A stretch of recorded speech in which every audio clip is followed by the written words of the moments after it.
right. Yo, what's going on? It's What Mike from 424 Corner. I'm here with my buddy Brian from Yellow Rainbow. We're about to do a Coffee with Mike What's up, live guys? session. What's going down? And I just want to say we go live. This is a kind of a random stream that was scheduled out, but we go live every Tuesdays and Wednesdays at 8 p.m. if you're watching the replay and you want to check this out in the future. And also you can go through the live stream 1.5 or 2x as fast if you're watching the replay. So, but yeah, subscribe to the channel, you nerd, and turn on notifications so that you know when we go live. And all right, we're gonna get started. We got some peeps coming through. Let me get the live chat set up. Brian came all the way up from Brooklyn to be here today. I guess on the border, Long Island City, right? Oh, Long Island City, right? Right on top of the Pulaski Bridge. That's right. So like Greenpoint, you said, right? Yeah. Yeah. So now I just go to here, and then I'll have the chat. So I'm showing Brian what's up with the chat and stuff. Oh, hey, Vlad. Vlad's from Moscow. Oh, cool. He's What's our up? first What's up, Vlad? international. We were having some Russian chat yesterday on Wednesday, and Vlad's our first Russian fan. So welcome, Vlad. I was checking out the tunes you sent, man. They're awesome. I'll give you a full write up when I get a chance via email. So Oh, what kind of music does he do? it's like I want to say like indie rock guitar type music. Maybe like a little emo-ish. Cool. Very cool. I'll forward you the stuff. The world is tuning in. What's up, multi-track SF fans? Good to see you. Jarek, what's going on? Oh wow, Jarek's from Ukraine. All right, so we got some international viewers here today. That's awesome. Cool, man. Guys, thanks so much for joining us. This is Coffee with Mike number 5. We're gonna be streaming now for a couple, hour or so, or a couple hours, just chatting with Brian. Brian's got a new album out. Yeah, hold it up. Yeah, he's. So tell us what's going on with this. What your band is. Oh, let me. So yellowrainbow.bandcamp, right? Yeah, you can do yellowrainbow.bandcamp.com. But I'm streaming everywhere. Spotify, Apple Music, iTunes, whatever you got. All right, cool. I just linked you there. Guys, thank you so much for tuning in. We're gonna be just doing some Q&A with Brian here. I sent them some questions from Tools of Titan, our Tribe of Mentors, so we're gonna get to that in a little bit. Is Yellow Rainbow a synonym? Hey, Catface, is Yellow Rainbow a synonym for water sports? Well, what is Yellow Rainbow? That's the question, right? Mike, why don't you tell me? Because I've been wondering this whole time. What is Yellow Rainbow? Yeah. You're the one who helped me come up with it unintentionally. Wait, really? Yeah. Wait a second. I had just started making, it was like towards like the end of Electrician. Yeah, days. so okay, well let's give them a little history as to how we know each other. And so Brian and I used to be in a band in New York called Electricians, and with our buddy Drew playing drums. And that was what would you say, 2008 to 2012? I think 2009, 2012. Yeah, because like I don't go by the Bandcamp because it was like we kind of released stuff later than we did. Yeah, maybe like, even we were playing for a 2011. while and stuff. So I think it was like it had to be around 09 to like 12 around. But I joined a little later. I think we're still technically a band, but we're just on Oh. infinite hiatus. Oh, okay. I guess. Well, I don't know if we ever officially said. How do you officially become a band and then officially not become a band anymore? I don't know. That's true. Yeah, I guess it's just a women fancy. But so we were in kind of like an indie rock band. Yeah. I'll link that too because some of these guys were really I actually listened to the album. I actually listened to this for the first time in a long time, like last week. Oh, right. What do you think? I thought it was pretty good. Like better than I remember, but it was probably because it's been like years. That was the same reaction I had to it too, because I listened to it one night a few years ago after I hadn't listened to it, hadn't thought about it. Yeah. And I kind of had that distance you get when you say. Exactly. I was like, man, I could almost listen to it as if I had nothing to do with it. Right. And I was like, this is cool. Like, I would listen to where this. you come from when you haven't heard it in a long time. It's easier like to kind of like be on the outside of it. Yeah, so it was like, I think that was always my issue. And this is, honestly, I reference a lot of stuff, a lot of my rants and things that I reference was, I've seen. It was all kind of my mentality back then when I was like a little bit more of a perfectionist and a little bit Like, I don't know, just, I mean, I'm sure you can tell, like, how I've changed as a Yeah, musician. totally. And like, cause yeah, I remember one of the things you posted about. I don't know if it was just like talking in like the comments Jen? section. Hey Jen.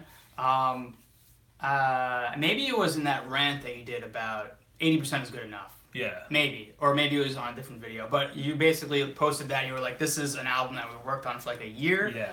and we just like." And Hey, Will. but funny enough, I worked on this for like a year or more, so Right. Well, but I feel like you probably weren't a perfectionist. This is Brian's album, and you guys just joining us. That he's been working on for a year, ironically enough. yeah. But But on and I off. feel like David Letterman or something right now. I'm like, yellow rainbows here. Go to the. All right. Can we zoom in on that? See, John Jeb he's talking in Russian. This is our first ever. This is cool. Yeah, so we got some international. This is their first. Well, on Wednesday was our first ever international. We had some different languages going on in the chat. That was our first ever. We've been making a lot of history on the channel, a lot of firsts, and it's all thanks to you guys. So thank you so much for coming out to the chat. This is awesome, and coming out to the live stream. I'm really glad that we're able to do this today too, because a lot of the live streams happen Tuesdays and Wednesdays at 8 p.m. Eastern. Right. Yeah. So a lot of, because like Vlad was here on Wednesday, and when we started, which was at 8, I think it was 4 a.m. in Russia. Wow. So he was up all night or getting up early. So I'm glad that we're able to see, because Will is from the UK, Jarek is from Ukraine, Vlad's from Russia. So it's awesome that we get to hang out with these guys when it's not in the middle of the morning. Right. Unless you guys are night owls, but that's why I wanted to try to do more of these streams. So thank you for helping make that possible, man. I mean, weekends are better for me, so thanks for being able to have me on that. Yeah, dude, of course. My pleasure. Thanks for coming on. I was saying to these guys all week that this was the first ever like time anyone's ever like scheduled, been like, "Hey, Mike, March 3rd, what are you doing?" Really? Yeah. You don't usually schedule them? No, like the one with Tim was just like off the cuff. Like one morning he was around, I was around, and we were like, "All right, let's do it." And then the one with Hapro, he was just here recording one day. And that was the first Coffee with Mike with Hapro. I see. And it was just like, oh yeah, let's do it. So like it really, Coffee with Mike's are pretty random. But we like to take a sip of the coffee. And I gotta give a shout out to Bo from Bo Beats, who one of my favorite YouTubers right now, and he's always taking a sip of the coffee. So Bo, this goes out to you, my friend. And to Brian, thanks for being here, my friend. Thanks for having me. We'll do one more cheers. And cheers to everybody else who's hanging out today. Thank you guys. All right, so Electricians was our old band. We were like an indie rock. A lot of 90s indie rock influence. Yep, totally. I was guitar, vocals, Brian was bass and vocals, Drew was drums and vocals. And really fun band, Yeah, I had a lot of fun in that band. Yeah, and we used to play a lot in New York and Brooklyn. We did a little bit of touring here. A little bit. Northeast. We did, that's right. Northeast US stuff. Yeah, that was cool. So let me just check on the stream health. Basically when it was kind of coming towards the end of Electricians, right? Okay, yeah. So let's segue into. So tell us a little bit about what this is. So we tagged the stream as Ambient Indietronica. Right. So tell us a little bit about what that means, what kind of music you're doing, how long you've been around doing this. So first I wanted to say with the name, because we didn't really get. Oh, that's right. Yeah. Sorry, man. This is gonna happen to us because nonstop throughout this. We haven't talked in a while. We always do this. So hopefully you guys can It's gonna be a lot of planes landing and taking off, and it's gonna be like Grand Central Station. So Electricians was either on a hiatus. I mean, if you could say we're still on a hiatus, whatever. It was towards the end, and I was starting to do electronic stuff, kind of getting into that world a little bit. I thought that you had always kind of been into that, but that was you know what it was? I was getting a little bit into aleatoric music, and I was using that's chance music. Okay. Remember that's right. Remember that? That's right. And I was using Fruity Loops to just kind of play it all back. Is what it was. Can you give us a quick rundown of what chance music is? Okay. Because it's it's not Chance the Rapper. No. Chance music is I think John Cage coined that. I know he used It's I think he used coins, but I know he used something in Chinese philosophy too, but I forget what it was I now. Ching, right? Yes, that's what it was. I remember that. Yeah. But I used dice. Yeah, yeah. I used dice, and I had basically this whole page of just like rules, and like I guess kind of like with the like because you and Tim do like board games, so it was like I would basically write out all these rules and then start rolling dice, like all these different combinations of stuff like mean different things that would basically compose music for me, and then depending on how it would come out, I would tweak some rules and stuff. So kind of like similar in that. Yeah. It's almost like I would test play it and just see how it would come Right. out. How this fits together? Yeah, yeah. Like, yeah, how would this react with this and stuff. So I somehow got into that. That's super crazy. This was like before Electricians. This was like 2008. I remember I just met you at that point. Because I remember before you were in Electricians, us like either as an example we were doing it at my apartment or yeah, like you actually helped me compose a piece. I remember that. Yeah. And so basically, chance music is assigning like variables to different dice rolls yeah, or some or random whatever. event, Yeah. and then saying, okay, if I get these in a row, this is how I'm going to compose. Right. So like I would do stuff like different combinations of dice would tell me what pitches to use, what rhythms to use, maybe what dynamic markings to use. If like a new instrument comes in, if an instrument drops out. Wow. To choose your own adventure genre. Yeah. It was kind of fun. That's a great way to put it. It was. Thank you, Catface. Oh, who's Catface, by the way? There's Hat Bro, there's Cat Bro, there's Catface. Well, Catface is a viewer or a subscriber from Ireland, and they're just come through all the time. Yeah, because part of the forum. Yeah, I think Catface has been to maybe 80% of the live streams. So big fan. Thank you, Catface. Yeah. Always brings a lot to the chat and always has something to add to the combo. So yeah, because we were searching for something to perfectly. Yeah, that's just it. Yeah. So choose your own adventure genre. So you started getting into the chant. Yeah. So that was when I guess I was composing that with like electronic. I was composing that. It was like all bells, but it was like I don't know. I just really liked bells at the time. The sound I remember bells. like bells and the pads you're using and stuff. But I was basically just composing it in Fruity Loops, which is a different. I remember that. Yeah, it's a DAW. I didn't really know what the heck it was doing. I just figured out how to do some stuff to get it to like play back, basically. And then I somehow stumbled upon Reason, and that's what I. I think I gave you Reason because I had it. Oh, I had cracked versions. Yeah, maybe I had the crack. Yeah. Maybe you gave me the cracked version. That's what I composed. My first 2 EPs, Yellow Rainbow EP and Beach in Outer Space EP. Cool. Which are both on. Those are on the Bandcamp? Those are on the Bandcamp. Those are on Spotify also and everywhere else. And then Into the Void and Out and this new one, which is my first, I guess, full length. That's your first full length? Because you've been a band. The other, yeah. It's like, I haven't been going too strong with it, but it's been there. I've been constantly working on it. Like, I've been working on this for like over a year. Yeah. But it's been on and off. I had gone like sometimes it'd be like weeks where I didn't even work on anything. Yeah, because your business is like you teach music lessons. Yeah. So the way I make money is pretty busy. Yeah, I teach music lessons. That's how I make money.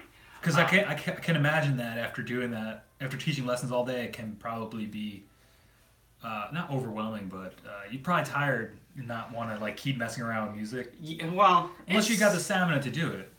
Yeah, I mean, it's also the fact that like it's my own company too, so it's like I'm trying to run the company when I'm not teaching, and then when do I work on my own music, and then when do I have time for anything else in my life? Yeah, like a girlfriend or family or friends, right? Or everything. So it's like anything else. It's life. Classic work-life balance, right? Yeah. So sorry, I'm like not looking at the camera at all. Dude, you could. Right here is like where the thing is. So, so we have our first question here from Jarek. Okay. From the Ukraine. Thanks for coming out. Have you used math to compose music, like trying specific sequences, patterns? No. I don't really. I know somebody who I think did though. I don't really know how you would go about doing that. Like, does he mean like putting in like a specific equation or like? Yeah. What do you mean? Jarek, exactly? do you mean like using equations or like saying you're going to say 4-2-4. That's going to be some kind of sequence that like every 4 you hit is going to be this. Oh, this is I think John Cage used it. I mean, I can see that being really interesting, and you know, if you have specific sequences or specific equations. I haven't really thought about it in that way, no. But that's pretty interesting. I think, who is this guy? It's like a friend of a friend of maybe even another friend who I think would do stuff like that. But so somebody you don't really know. Somebody I don't really know, but I have met him a couple of times. Right. But it's been friend years. of a friend who I think is friend. Yeah. And I don't know if Dan's here right now, but I feel like he might know who I'm talking about. Okay. I don't see him in the chat log, but he said he was going to tune in. It says like basing it somehow on Fibonacci numbers or golden ratio. Oh. Chris Anderson. Chris, Dan's Dan. Here. Hey Dan, what's going on? What's up, Dan? I don't know math good. Why did you just say Chris? Why did you just say Chris Anderson, Dan? Maybe, I know who Chris Anderson is. That's Dan's friend. Maybe that's the guy. Oh no, that's not. No, it's not him. I don't know. Never mind. But yeah, Jarek says I don't know math good. Sorry. So yeah, no, I haven't used like math or any specific sequences. The chance music is definitely math based. I mean, yeah, I mean, I guess random events and you know, all that stuff is. I guess you could argue that's math. Yeah.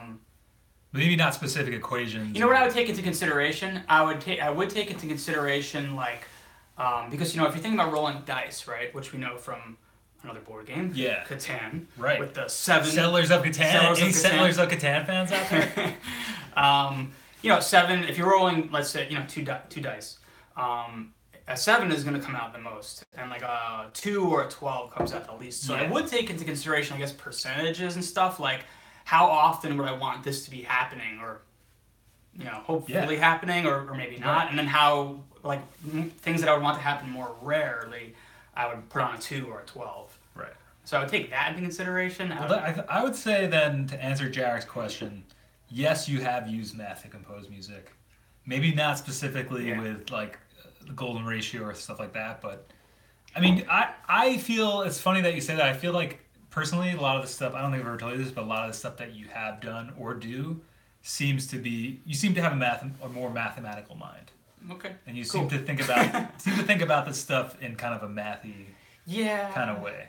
Yeah. Because like I definitely somebody who isn't into math wouldn't be like, let's make chance music. Right. Yeah. Let's like use this equation to figure this out. Yeah, and you know when we were in electricians, I totally was definitely more of the technical thinker. Yes. In the band. But that's what I liked about it. I feel like you guys balanced me out. Right. Because remember, I just came out. Balanced us. I literally just came out of writing chance music, and then I joined electricians. Right. I know, and it was like I was like, we were more like by the feel. Right.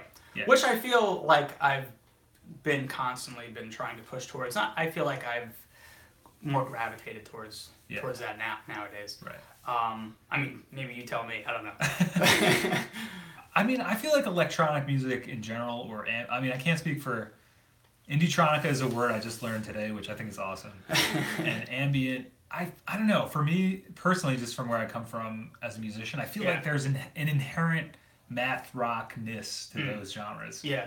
I don't know if it's because you're using like a sequencer or a computer. Right. It's like the Digitakt and stuff. You know, it has like the numbers and the patterns and kind of like. Yeah. I don't know. There's like a certain like the notes are all numbered out. Like I mean, I think math is a big part of music in general.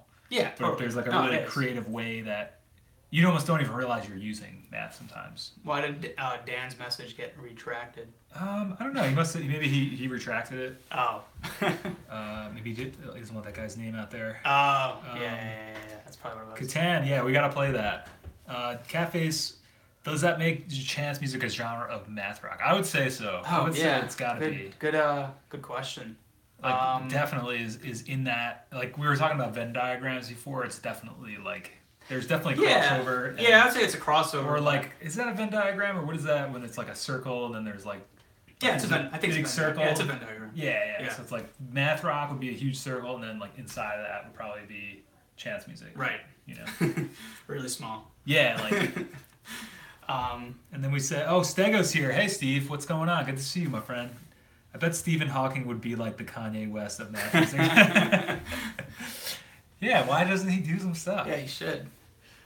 Yo, guys, I'm super into math rock, post rock, ambient stuff. Oh yeah, Nice. that's Matt. I guess you could say like, oh, who's that? That's Matt. I think Matt has That name Schizo. looks familiar. He's probably been to, I think, 100% attendance rate. He gets the gold star for making every single stream. So Matt, good to see you. Thanks Wow. for coming out again. Hey, Matt.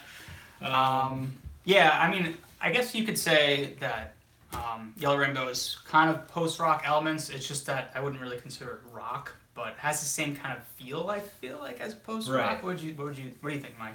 yeah, I would say it's like definitely in post rock, ambient, I don't know, genre, or just like the same thing, the same realm. Like, Yeah, same realm. I feel like you're definitely pulling from like electronic music, Yeah. post rock, ambient. But yeah, it's definitely more electronic based. Yes. I mean, I when I think don't of your really- stuff, I think so. of So the other thing too is like this album is the first time I've like brought back the guitar and vocals. and too, well, right. yeah, pretty much vocals too. Which still majority of these are instrumental tracks. Maybe like 3 or 4 tracks out of 10 have singing on it, but it's the first time I've incorporated the guitar back into it. Like I haven't.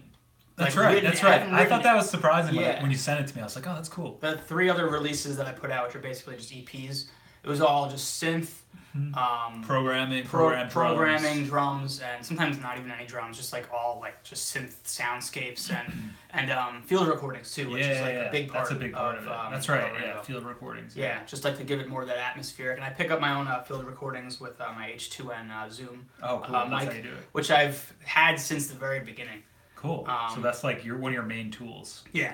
And you know what? I just realized we still didn't even get back into the name. Oh my god. Okay. Jarek said I would listen to a band with Stephen Hawking on vocals. I would too. And are you a Tycho fan? I'm a big Tycho fan. Oh, cool. Yeah, I saw Tycho a little less than a year ago at where was it? Was it Brooklyn Steel? And they were pretty amazing, really good. And I wasn't sure what to expect with Tycho. They pretty much just had like a live band set up. Like they had what's the main guy's name? Chris Hansen, I think. That's the guy from To Catch a Predator, right? Do you ever see that show? Oh wait, is that his name? Is he the same Chris name? Hansen? Or is that just not his name? Or am I thinking of the wrong name? Oh, that's the first guy I think of. I don't know. I think you're right. Chris Hansen is like I hope I'm totally not Dateline like or something. saying. Oh, Scott Hansen. Oh my bad. Chris Hansen. Well, it's like Chris Hansen Yeah, is like rocking Scott out Hansen. Psycho, and it's like Yeah. on To Catch a Predator. Anyway, so yeah, Scott Hansen. So it was cool. He would switch off from playing synths to guitar. They had another guy who would switch off between like guitar and bass. Then they had another guy who would go between like bass and synth. Oh wow. And then they had a drummer too. That's cool. Yeah. I've been seeing more and more bands that are doing that now. Like switching or Yeah. Yeah. I Yeah. think like Grizzly Bear. I saw them live. And, Oh yeah, how were they? They were awesome. Yeah. The bass, they had like their own sound guy, and I don't know if it was the room I saw them in, but like the bass was like hitting in my chest. Like it was like they had like a lot of sub bass. I saw the album leaf. They kind of do similar stuff like that. Like Oh, they have like a few different. You think it was instruments. intentional though? Like, did it seem like? I think that they wanted to have a lot of sub bass. Like they had their own, obviously, mix engineer and person. Yeah. Okay. But like, So it's probably intentional. yeah, but like, I think that, but they had the same idea. Yeah, it's mad. But they had the same idea. But like I mean, like switching instruments up and depending on the songs, like they have guy playing bass, and then the bass player is kind of like the backup vocalist, but I think he's playing horns too at one point, and also synth, and the singer, like same kind of deal. It's like I think I don't know. As a live band, you also just it helps mix it up and change it up a little bit. Like you don't want every song to sound right exactly the same. Yeah. And I think just electronic music kind of lends itself Yeah. to that. But yeah, so the name Yellow Rainbow. We're here. Okay. If you're just joining us, we're here with Brian from Yellow Rainbow. He's a buddy of mine from. I think we met back in like the mid 2000s. We were in a band, electricians together. If you want to check out this stuff, Brian's stuff is linked above in the chat. I'll link it again. But we're here with Brian from Yellow Rainbow, and we're just talking indie electronica music and catching up because we haven't really. Well, we hung out at the cabin. A lot of you guys probably saw that. I was on the Mando. Yep, we did the live rendition of the Ballad of Hapro. Right. A lot of you guys throwing out some vocals, that was like super fun. Yeah, that was a lot of fun. That was your first encounter with live streaming, right? Yes. Because you were like, Mike, that was so much fun. Yeah, Like, we at gotta first do I was that. like, oh, what's this gonna be like? I don't know. And then as soon as we got it rolling, it was like, and it's Yeah. the same thing right now too. It's Yeah, like as dude. soon as you hit that go live button, it's just like we're just hanging out. It transports you, yeah. Yeah. Because that's what we were saying before. Brian was over. I was showing him my setup with like my Digitakt and my Moog and stuff. The stuff I use in the video, and Brian was like, "Man, we should have started live streaming already." Yeah. It's like it was literally us just like hanging out and talking about what exactly we're talking about now. Right. But it's like that's all I ever feel like. It's like hanging out and Yeah. hanging out with the crew and the TascFam and everybody that's coming out. You know. Oh look, somebody said that they love. Oh, the, Jeb. He Running says, album. I love the Running album. Great stuff. I'd love to hear any recollections or interesting stories from the recording of that material. Oh, we could definitely get into that. Before we get into that, Yeah. we've been trying to. This happens with us with me and Brian a lot. Okay, so Yellow Rainbow, the name. The name. Okay, so Mike. Go. 3 sentences or less. Go. Okay, so if you run, I'm not gonna keep it to that, but it will be short. So Jackson Heights days. Uh-huh. I don't know if I was living there at the time or if you were living there at the time. Okay. But we were both there at the time. I mean, I think there was a couple times where Oh yeah, when we were both living there. we were both living there, / like, and then it was like the roles were reversed. Like I was living there, but you were staying there, and you were staying there, but I don't know. Yeah. So anyway, I just started writing some music, probably for it was just like the beginning stages of Yellow Rainbow EP, and I didn't have I must have been writing, but I didn't have a name yet. I didn't have any like track titles or anything yet. And then I don't know if we were talking about it though, but it was on my mind. Like I gotta think of like a name, and then all of a sudden I just heard you say Yellow Rainbow, and I was like, what? What did you say, Mike? Did you say Yellow Rainbow? And you were like, no. And then that was it. I was like, I'm gonna use that. What? I don't even think you could remember what you said. You were like, I don't know what I just said. Oh. Do you remember this? Well, no, I remember like this happening to me. Like I think this is kind of the way I remember being with another friend of mine at one point. We were trying to name a band. Yeah. And he said, mutantly haughtily, and I was like, what the hell? What did you just say, mutantly haughtily? And he said, no, Mutant League Hockey, which is like a Nintendo game. Oh. But so like that's what this sounds like happened here. Is like I must have said something. Yeah. Oh yeah. But then he was like, you couldn't even tell me what you actually said. Yeah. Which is weird. That's so strange. That's how I remember it, at least. This is like 6 years ago, so. I don't even remember like a lot of stuff, but I don't remember. I don't remember like that, but that definitely sounds like something that would happen to me. Like, Yeah. I don't know, man. Yeah. But anyway, so I thought you said that. You didn't. It's those damn I cookies liked again. the name, and I went with it. Yeah. Well, it was one of those things that sounds like it just kind of came.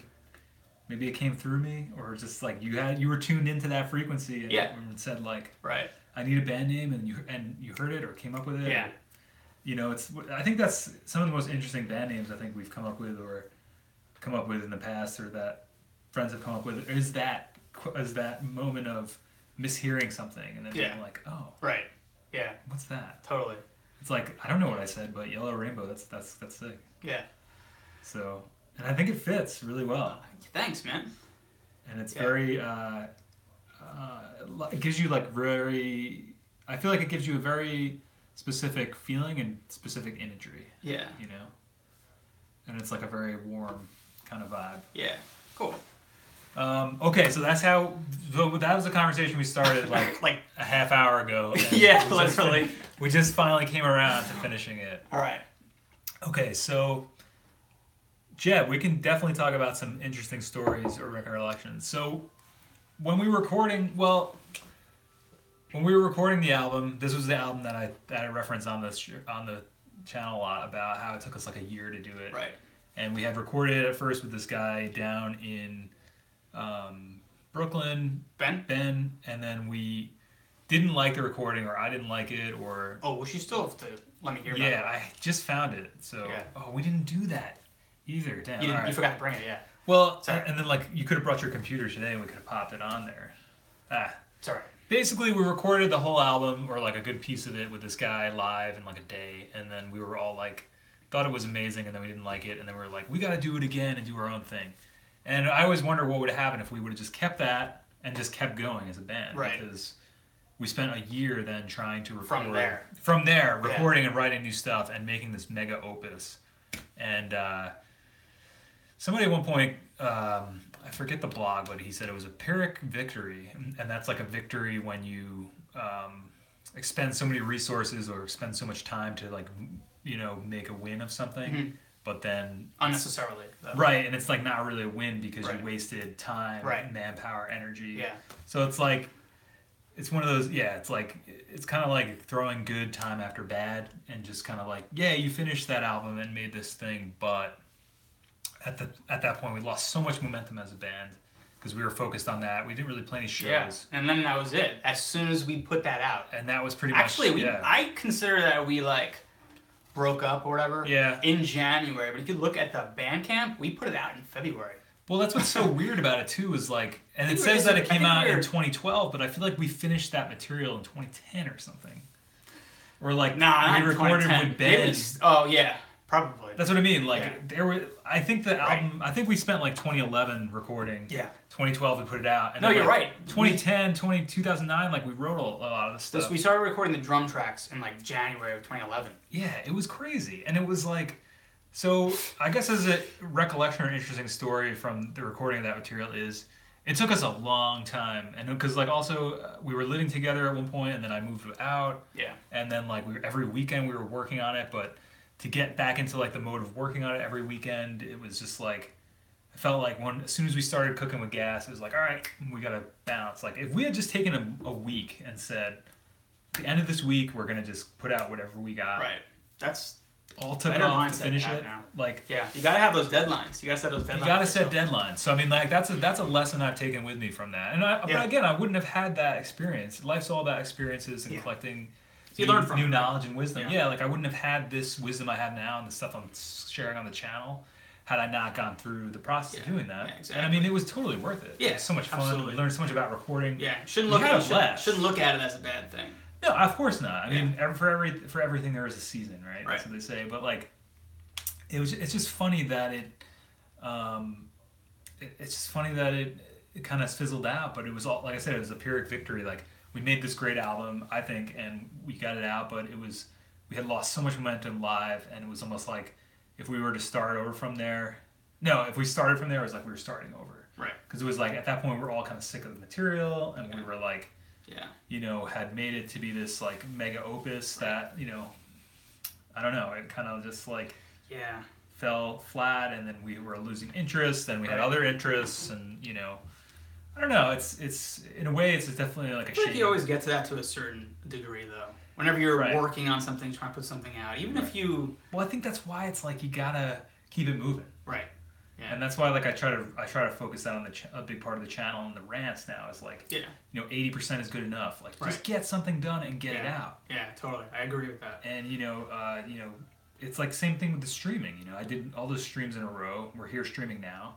But it's like if I probably the old me from electrician's days like probably wouldn't even be doing something like this because I would say the lighting's not perfect, the audio needs to be better. Yeah. I'm not good at talking. I don't know what I would say. Like all those things that used to worry me. It's like this is part of the process of just doing this. If you're not doing something, how can you expect to get good at it? Right. So like that's something I feel like I really learned from that experience was make things perfect by doing them. Like the only way you want to get good at something, if you want to be a great writer, if you want to be a great orator, if you want to be a great indie electronica musician, you got to be doing that, and you got to be putting stuff out, and you got to be having goals that are attainable and smart goals that are,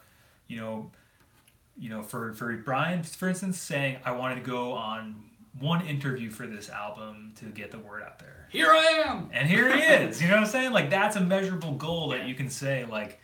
That's something you want to do, boom. Now you can feel like this is a win. Because it is a win, and you can feel like you're accomplishing something. All the guys in the chat, everybody hanging out, is checking out your stuff, and you're getting it out there, talking about what you love. And it's like finding people that are relating to what you love. And it's like, but without having that measurable goal, without saying like, without doing it and then just continuing to do it, you'll just sit and just never do anything. So I have a question for you and for anybody else. Okay. What's everybody's opinion on putting out a bunch of singles opposed to like putting out like a full album?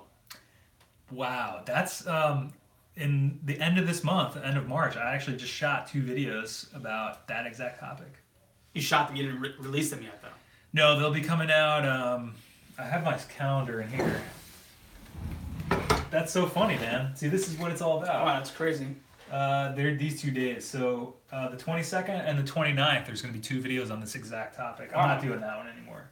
But yeah, I have everything scheduled out pretty much. Single versus an album. Yeah. Man, I can't wait So for that. Yeah, dude. So I got like one video that's why you should only release singles. So I just brought it up. Am I gonna like totally kill that video now? No. I don't even remember like. I mean, I kind of remember the script I had or like the topics I had, but we don't. I don't have to get into it that much.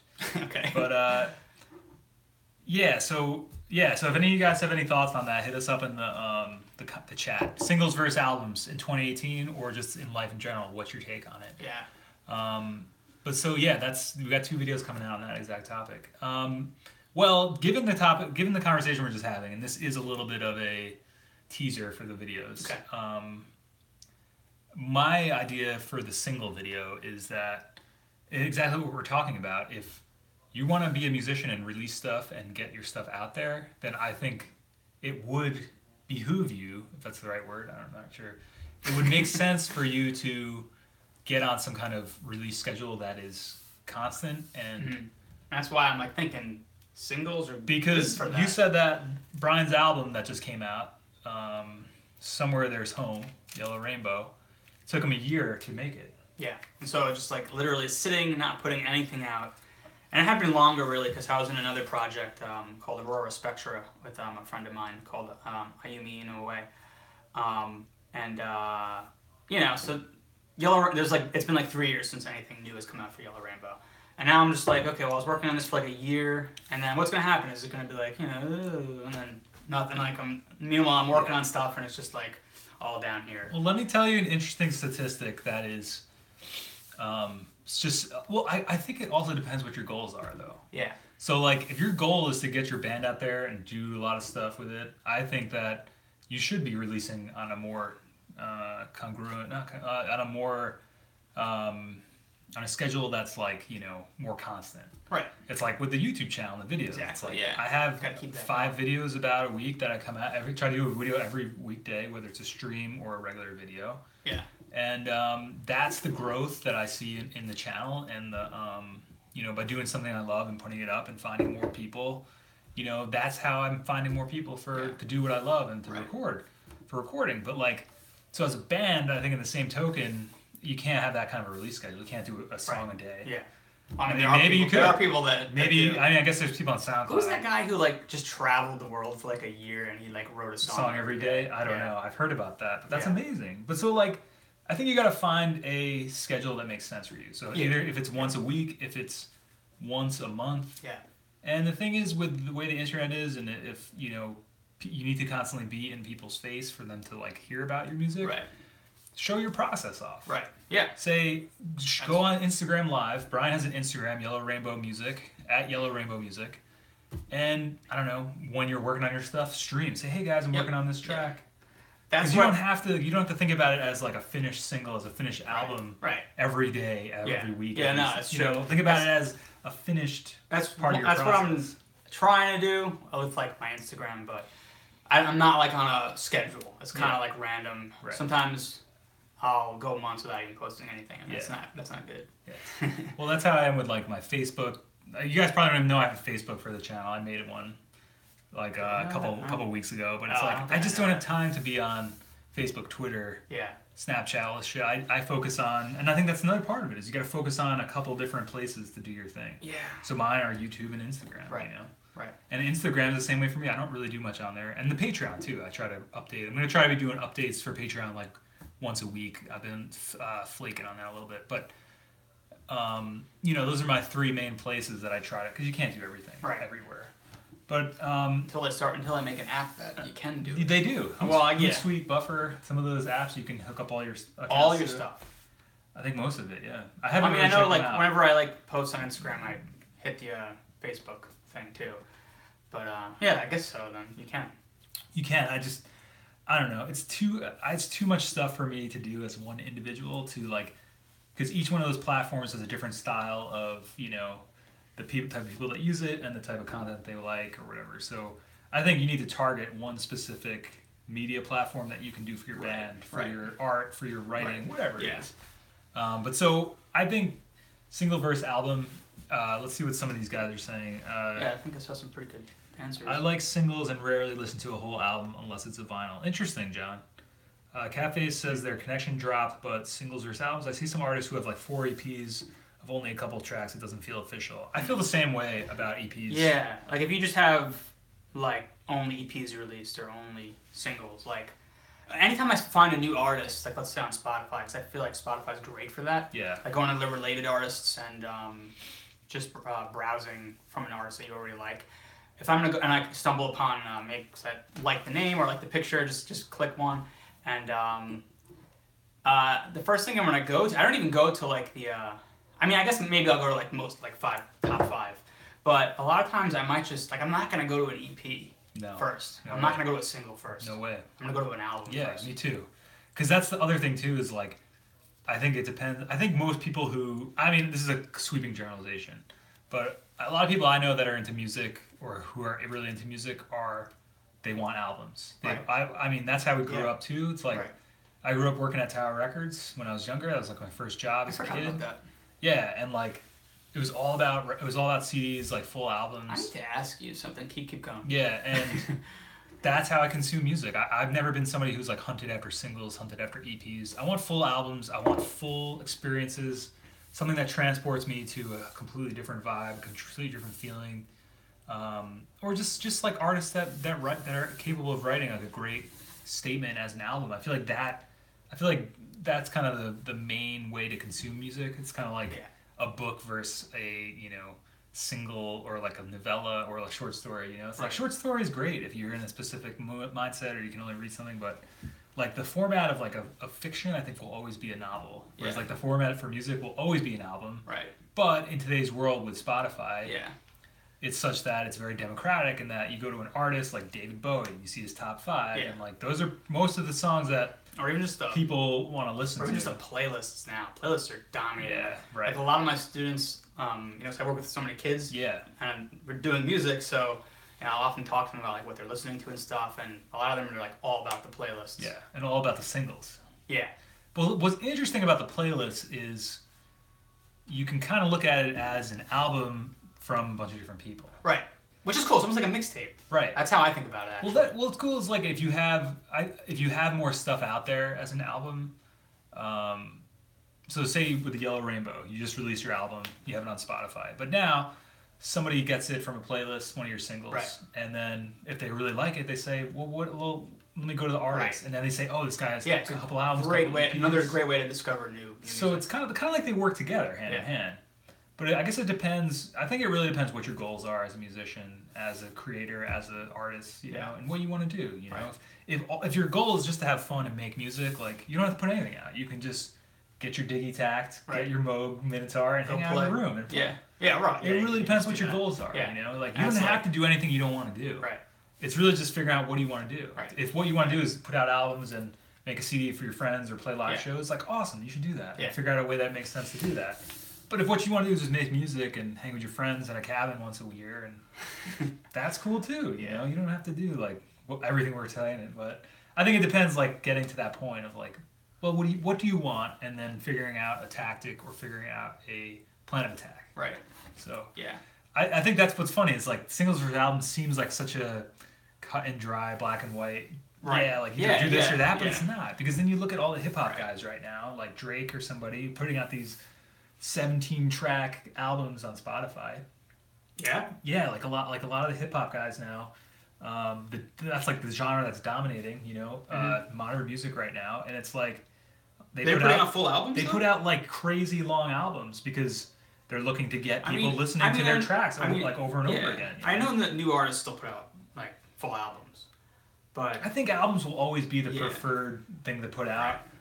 But singles is the way that people discover your music. Maybe it's like a balance of it. Maybe it's just like because there's some bands to keep it going. Yeah, right? Just to keep it going. Maybe it's just like singles are dominating a little more than they used to. Yeah, but full albums are still going strong.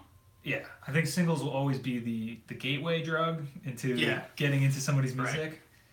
Or it'll just be a single. Like maybe there's one band you like Right. Like there's some stuff I listen to because it comes up on my Spotify. It's like a single from a band, and yeah, I'll be like, oh, this is cool. Like for instance, there's a song, I think it's like Cahill Gabriel. It's I forget the guy's name, but it's from I can't think of the band. I'm totally flaking on it. But like their song came, oh, Starfucker, that band. Yeah. And like that's the only song I've really heard from them, and I really like it. But I've never like been like, oh, let me go listen to one of their albums yet. You know? Right. I'm kind of like still. That's how. Yeah, I'm the same. So it's like I listen to them, but not. It's like a tool of discovery, but at the same time, unless I'm like super into it, I'll go find the album. So like I guess I sort of listen to singles, but I was never a single guy until I started listening to stuff streaming. And also, just to clarify, I'm not talking about like you're about to put out a full album, and so you decide to release like a single from that, and then another single from that. Single. That's a good way to promote the album. Yeah, sure. Great way to promote the album. But I'm talking about like literally just a random single. It's not anywhere else. Right. Okay, yeah. Yeah, I don't know. I mean, that was like the thing I did with Fall Forever, that song I put out. Oh, right. Yeah. That's from like an album Right. that I've been working on that I haven't finished because I'm flaking on it. Oh, so that's going to be on another album.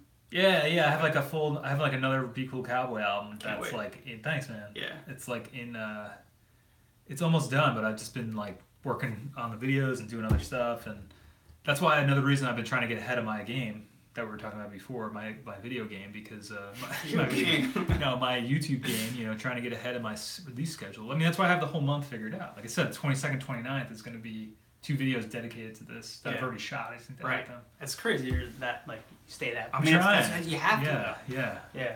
But, so that's why one thing I'm trying to free up some time this month is get the YouTube stuff squared, and then maybe I'll see if Jay will help me too. I should go to his studio and just be like, Jay, I'm not going to finish this unless, The thing is, I have the songs, I have the whole thing demoed out, and it's like, I could release it in its current form, but there's like certain things I need to finish and certain things that need to be mixed. Mix-wise or recording-wise or? I have versions of every song. Like Fall Forever, that was the second or third version. Okay. Because I like demoed it out, came up with some ideas, changed some lyrics, and then released it.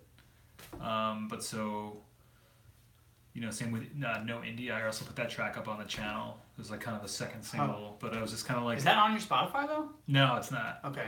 Because just the way that you have to release stuff on there, it's like not as cut and dry as like Bandcamp or something. Yeah, Bandcamp's 2 seconds. But so yeah, I gotta just finish that and put it up because. But so this is my one point I was gonna say before in terms of if you're trying to gain notoriety or not notoriety, but like attention for your band. So like the first 2 Be Cool Cowboy albums I put out, Me and the Machine and Wild Lies, I have all the stats from Bandcamp on there, right? And then Fall Forever I put out, and honestly, the exact same amount of attention, almost, for whether it was an album or a single, right? So like. If from my perspective, if I'm going to keep putting stuff out, that's also why I wanted to put out a single. You wanted to like. Well, when I put out Fall Forever. Yeah. Because I wanted to test out, what's the stats look like? Right. Because what I figured out was whether I put out an album or a single, it gets the same amount of attention. Right. So why am I going to kill myself for 6 months writing another album when I can just put out one song and it just generates the same amount of interest in what I'm doing? mean, I guess also it depends on what you want to do as an artist. Well, that's exactly, and that goes back to what I was saying before. But what do you want? Like, what do I want? I just want to make cool little albums that I can share online for my friends and people that are interested through the channel, or just for me, man. That's what I like to do. That's what I'll always do to the day I die. I'll be making a fucking album, putting it out somewhere. Like, that's just what I do.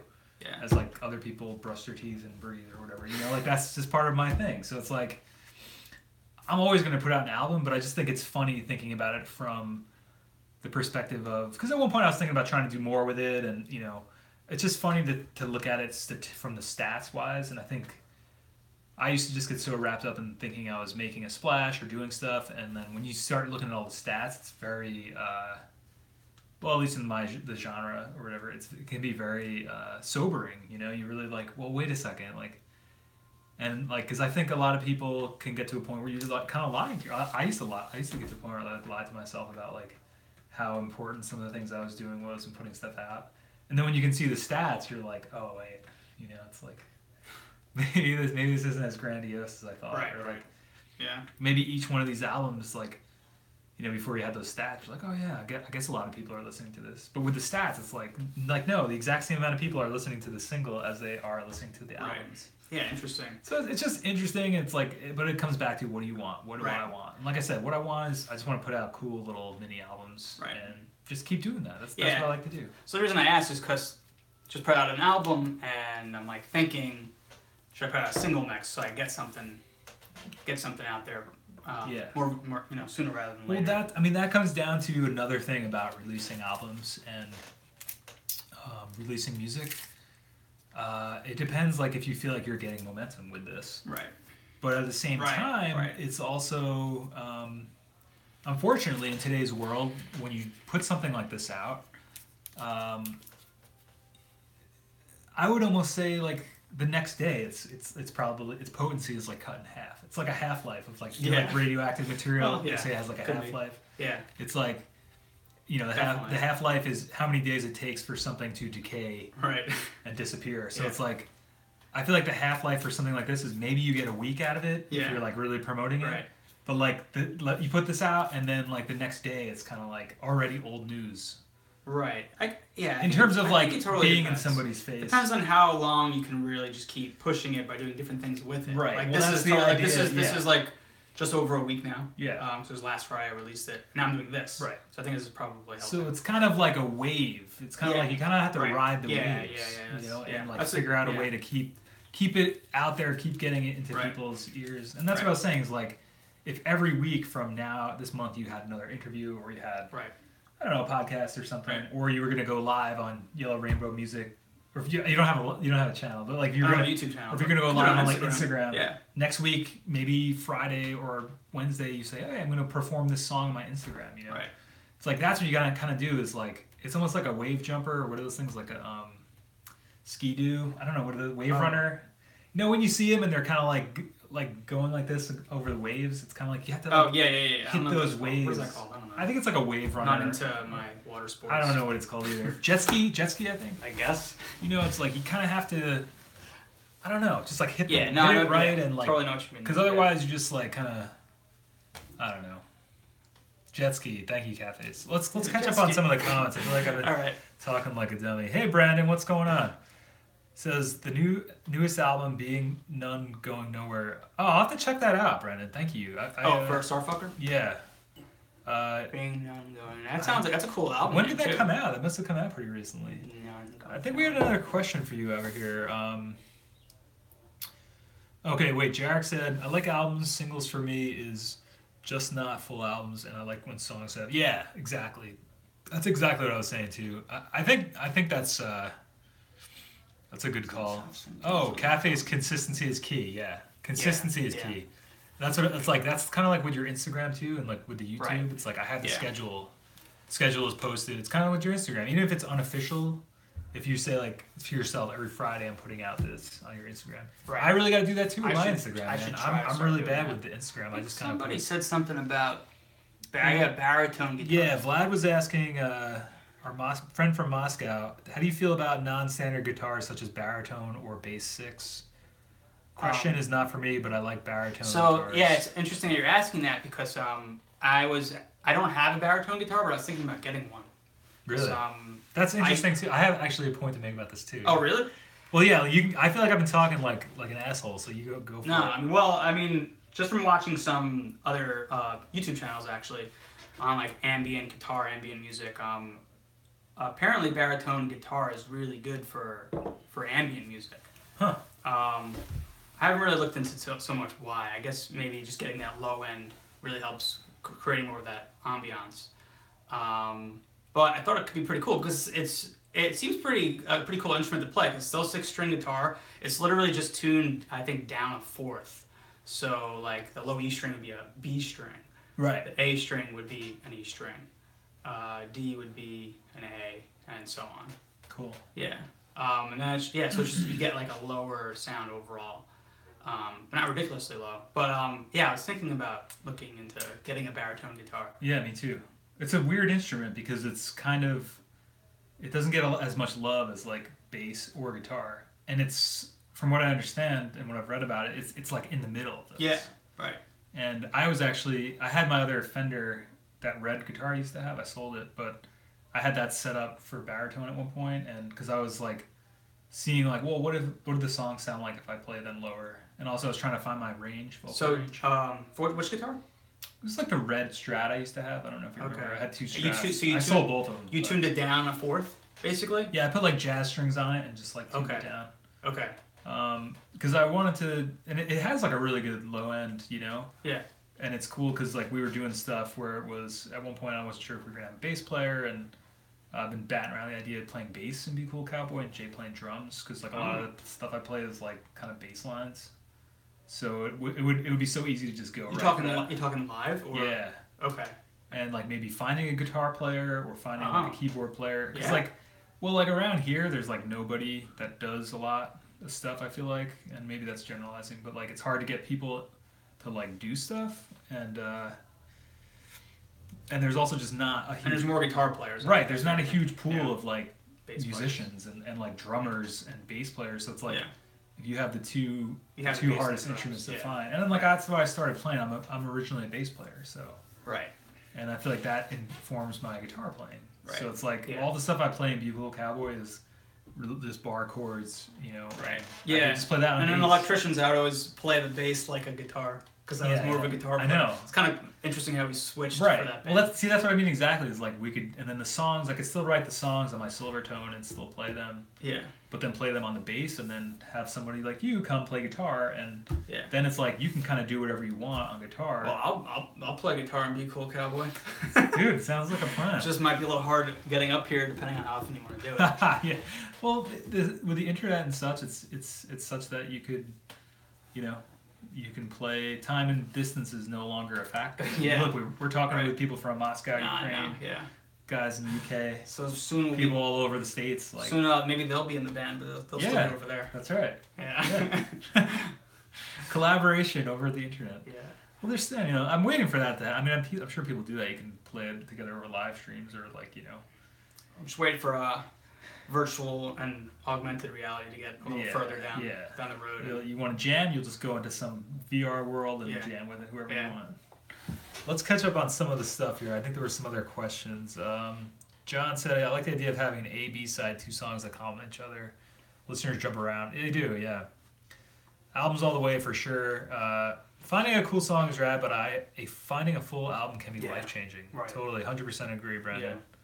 I need a sense of flow progress, like a story arc, exactly. We still have a Tower Records in Ireland. There's one in Dublin. What? That's crazy. That's what I wanted to ask you. I think Tower Records is like totally done. It might be like it must be like an indie store. That's cool though. Actually, there are two, but one is inside a bookstore. When did you work at Tower Records? It had to have been. I think it was like 10th grade till like 12th, or it had to have been 2000, maybe like 2000 to 2003. So did you know somebody named John who worked there? I mean, that's a very common name, John Velsor. Yeah, because I think that feels like a used, lifetime ago. Yeah, I think he used to work there. That feels like a distant dream that he's I one of my friends. Hold on to. So John Velsor is one of my friends. He's a guitar player, and he also is big on synths these days too. He works for Galliard Music. That's my company. Oh, cool. But he also has a solo project. What? Called Astronauto. That's awesome. That's a cool shirt. This shirt is awesome. This band is awesome. But it's really just. I did not know he was going to do that. Yeah. Well, I thought of it because he said Tower Records, and I thought I think he said he used to work there, like back in the. I mean, everybody worked there back in the day. Cool. So I was wondering if you happen to know him. Because it'd be weird if you did happen to know him. But I probably do, bro. So John is a super talented musician. That's awesome. I love that He's mostly a guitar player, but this is his solo project. He goes up on stage with just his guitar, maybe like 3 synths and like a bunch of like looping pedals, and it's like space, like folk rock. Let's see if we can get a link for that. And it's the kind of project, I guess, similar to Be Cool Cowboy. It's really his solo project, but he's open to always having somebody come up and play with him. Okay. Yeah, I mean, my thing was just more out of necessity, and also I just... Oh, wait, you spelled it wrong. Oh wait, don't put the space. Oh, Astronauto. Yeah. Oh yeah, it looks like there should be. But Well, yeah. it's two... Yeah, it's supposed to be one word. And it keeps trying to correct you. Oh, corrected it. Maybe put astronaut music. He has a Bandcamp and Astronaut music? No, astronauto music. Astronaut music? Put the O back. It's just like a live stream of people from NASA. Yeah. Playing So there's his Bandcamp. Alright, we'll have to check this out. I don't know, he doesn't look familiar, but we'll throw him a link up here. Yeah. If Brian says it's to check it out, it's like folk. It's like folk space rock. It's really good. Interesting. Okay. So this is Brian's buddy. I'll put a thing there. All right. What other comments do we got here, Brian? Byron's bud. Byron's bud. That's fine. That's fine. I'm Byron sometimes. When people misspell my name on the internet. Okay. What do we got? Okay, so Tower Records we were talking about. There's 2 in Ireland, one inside a bookstore. That's interesting. Dan said, speaking of full albums, concerning the new Yellow Rainbow recording, would you say there was a main theme or multiple themes or some kind of relation between tracks? That's a great question. Oh, yeah, thanks, Dan. So this album is, they're definitely, it's kind of like a story. You can kind of say it's just a mix of like different emotions. It's kind of got a storyline to it, although I feel like, I kind of like to leave it a little open-ended. So like if you're gonna ask me like in detail like what each track is about, I'm not gonna tell you. Yeah, it's always good to leave a little mystery. Yeah. And also as a listener, and as within writing too, it's like when somebody's reading a book or listening, they're bringing their experience, they're bringing their own ideas too. Right. And I like that. I think that's why I tend to not write music with words so much, because I feel like that just gives away too much. I feel for me writing music. Interesting. For me, writing music is more about the feeling and emotion that you put into it. Right. Although I might be, when I'm writing it, thinking about specific things, or I might not. Really depends. When you're going back and listening to it, you might feel the similar emotions, but you might be imagining completely different things. Yeah. You have no idea what that spark was. Right. Yeah. I like that. But like different emotions that are put into it, I guess, are just like, I don't know, like hopefulness and hopelessness. Definitely got like dreaminess to it. So it sounds like imaginative. It's like different like characters might come to mind. Like with one of the tracks specifically. Okay, I'll give this away. One of the tracks is about one of my house plants. Cool. You could probably figure out which one that is. Actually, it's about a bunch of them. The Desert Friends of Mr. Yep. Now I gave that All right. away. Well, hey, I gave that sometimes one. you gotta give a little something away. But yeah, it's like, I don't know, it's about like love and death, and not to be super cliche, but like... But so you had some kind of overarching vibe or feeling that you kind of... And that's what I mean, it kind of like emotionally, it's like an arc of like, you could imagine like a story with all these different emotions going into it. That kind of thing. Cool. Because I feel like certain tracks are like more upbeat. Other tracks are a lot more dark and gloomy. Maybe certain tracks seem a certain way and then it ends completely different. But yeah. Cool. And then I think there's a follow-up too from Dan. He said, where'd it go? What was the overall idea or thought process? I guess that you kind of answered that. Well, I guess thought process behind this album. That's the thing too. Sometimes I'm just writing and I'm just putting pure emotion into it. And then later I'll like figure out, because it's like, sometimes it's like just subconscious stuff that's going on in my head. And then later I'll actually figure out like what it's about. What was that? Yeah. That's cool. Well, I think that's kind of the... And the titles do kind of give that away, like really what I was more like thinking about. Like that's cool. Really, especially with the instrumental stuff, the titles are pretty important to give away like my thought process or just the emotion I was putting into it. Interesting. Cool. Well, yeah, if you guys want to check out Yellow Rainbow, it's yellowrainbow.bandcamp.com. Well, obviously we're going to keep talking. I don't know. I just wanted to give a little plug. Yeah, thanks. Obviously like a lot of the a lot of it is the field recordings too. Like I sample a lot of talking in my music. Right. And that kind of informs like that does Like I said, certain tracks. It might like be one of your old tracks is like I Want to Be 12. Yeah, that's like one of the first ones I put out. That was literally that's one that sticks with me. I was literally walking back from the subway. I was in Queens. I was walking back from picking up some other samples with my Zoom H2M Zoom in the city, and then I was like pretty much done. And I was walking back to Jackson Heights apartment, and then all of a sudden I was behind this kid and his mom and dad, and he just was going on and on about how he wants to be 12 years old. Yeah. And so I had it on me. I just hit the record button. I'm just walking here. Yeah. And I just have a bunch of clips of him just screaming at his screaming. Not like screaming, but like really enthusiastically. I really want to be 12 years old. Yeah. Because that's like something I feel like as it's like you could never come up with that lyric yourself. You'd be like. It's like it's like the magic of like you like youth, you know? Yeah. Or like the kids. That's like exactly what it was, and that's exactly what I wanted to capture. And yeah. I feel like a lot of my tracks are. I always have tracks that are like that, like capturing like nostalgia, youth, kind of like just what it's like to be a kid. Like I'd say on this album, "Comeback Balloon" is that track. Yeah, that's exactly what I thought when I was reading that as you were explaining the titles, because I was like, that sounds totally like that, like nostalgia / like yearnings of, I don't know, missing something or you know, and that's how you feel as a kid, when you lose your balloon. Right. Yeah. But then it comes back magically. Yeah. Nice, man. When you eat those cookies, Oh shit! I still got. Oh, yeah, you got your scone. I got my scone over here. And my lemonade. Oh yeah. We finished your lemonade? I didn't. Oh, almost. Let's transition we're transitioning to lemonade. Lemonade with Mike. Lemonade with Mike. It's going to be a new series. Let's see what else we got. DBO. What's going on, David? Good to see you.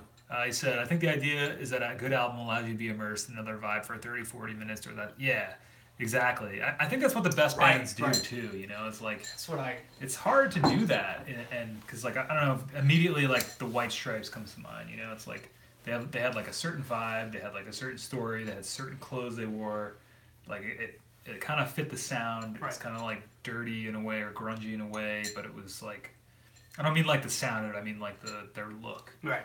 And that kind of informed like it's kind of raw and it's like I don't know, it's like every facet of the band kind of informs that mood or that feeling. And like one of the albums, like I don't know, I haven't listened to a lot of stuff in a while, but I think the same thing. It's like you kind of, like as a band, it's like you kind of can take somebody. I mean, I think music. This is gonna sound really maybe lame, but I think music is like the only form of like real magic in the world in a way, because it's like you can like change the way people feel and think with like something that's just traveling through the air. Like it's really weird. Like I know there's like a science behind it, but it's like you could literally put like spells on people or like make somebody feel a certain way by playing them a certain note or song or I don't know. So like I think that's really hard to do, is to make exactly what DBO is saying, like a full piece that gives people a certain feeling or a certain vibe, and to do that for 30 to 40 minutes. Or like Arcade Fire, for instance, like a lot of their albums, it has like that kind of feeling to it. It like it has a sound, it like transports you to a place, and I don't know. I think that's a really good point about like albums versus singles. Yeah, totally. Like there's nothing like putting on just like a good album and just losing yourself in that album for like 30 to 40 minutes. Exactly. Opposed to like if you're just putting on one track, it's like 3 or 4 minutes. Yeah. And like, can you really submerge yourself in that? Yeah. For that. It's like unless you just want like a bunch of songs that are for like working out or something or running, and you just want like really fast paced, like 4 to the floor beats that, because there's like, it's kind of like different people want to consume music differently. Like mainstream music is just all about like I don't even know, but like pop music, it's like it's just all about the single. It's all about just like a quick little vibe and listening to it all over again, and maybe you're like running or exercising or at a party and it's just like background music. You know what else? I got another question for you guys. Um, do you ever, because one of my friends, Alicia, you know Alicia, Yeah. Alicia Calabrese, she says, she told me recently, and I kind of noticed that she does this too. She'll find a song that she loves, like just a song, and then she just puts it on repeat. Yeah. And just listens to it over and over. Yeah, yeah. Do you guys ever do that? I like never do that. Does anybody ever? You guys ever do that? Find one song and put it on repeat and kind of. I've actually done that You before. have done that? I only did that this year. I guess I've done it before. Well, I'll tell you why I did it. I used to listen to Heroes by Bowie. Mm. I used to have it on Spotify, whatever, one song repeat, and I would just listen to that for hours at work because that song just like gave me so much hope because this was at a really hopeless time. Yeah. When I was at my job and a time I felt really hopeless about things, and it just like really amped me up and like made me feel like everything was gonna be okay. And like, not that other music couldn't have done that, but it also just got me into like a specific rhythm of thinking and like a specific You like. wanted to keep that going. Right? Yeah, I wanted to like ride that feeling Right. and also like get that inspiration and just like feel like everything was gonna be okay. And like, But that's, how many times in a row did you play I used to that? listen to it for like the whole time in the morning, like probably like 3 hours, like over and over again. I mean, the song is like, I don't know, it's like 5 to 7 minutes long, I think. Okay. So it's a little bit longer, but like, I don't know. It just that was the reason I was doing it because I was like, I've heard of people doing that. And I've heard of people who are very productive doing that. A whole other topic, but like certain people, if they're like coding or Right.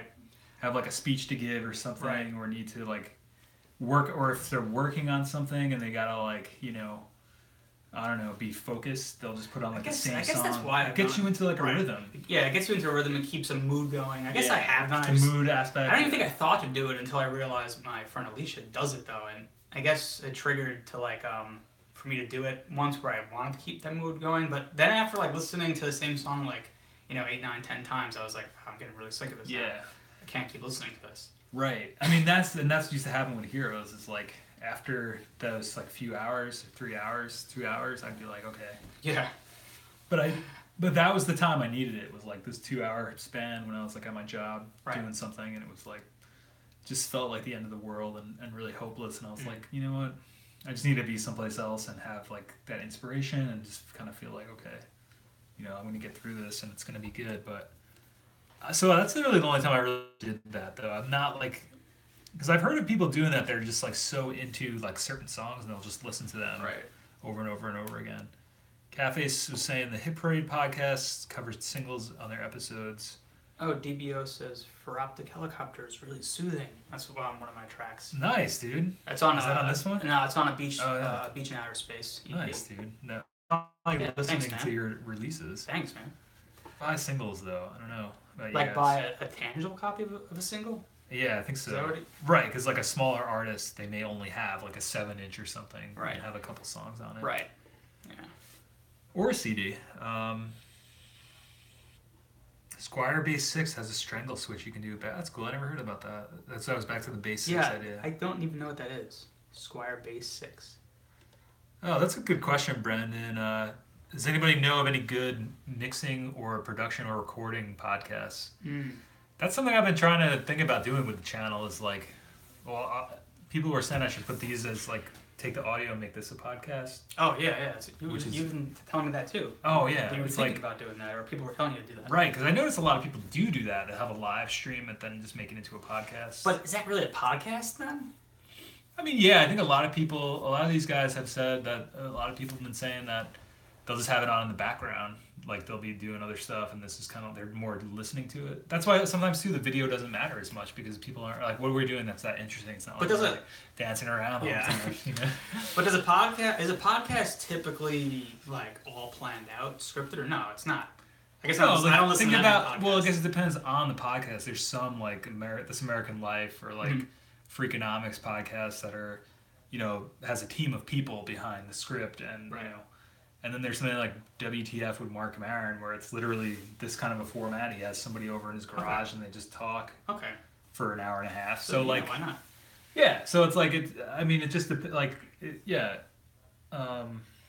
that's interesting though. So like, what would you be looking for?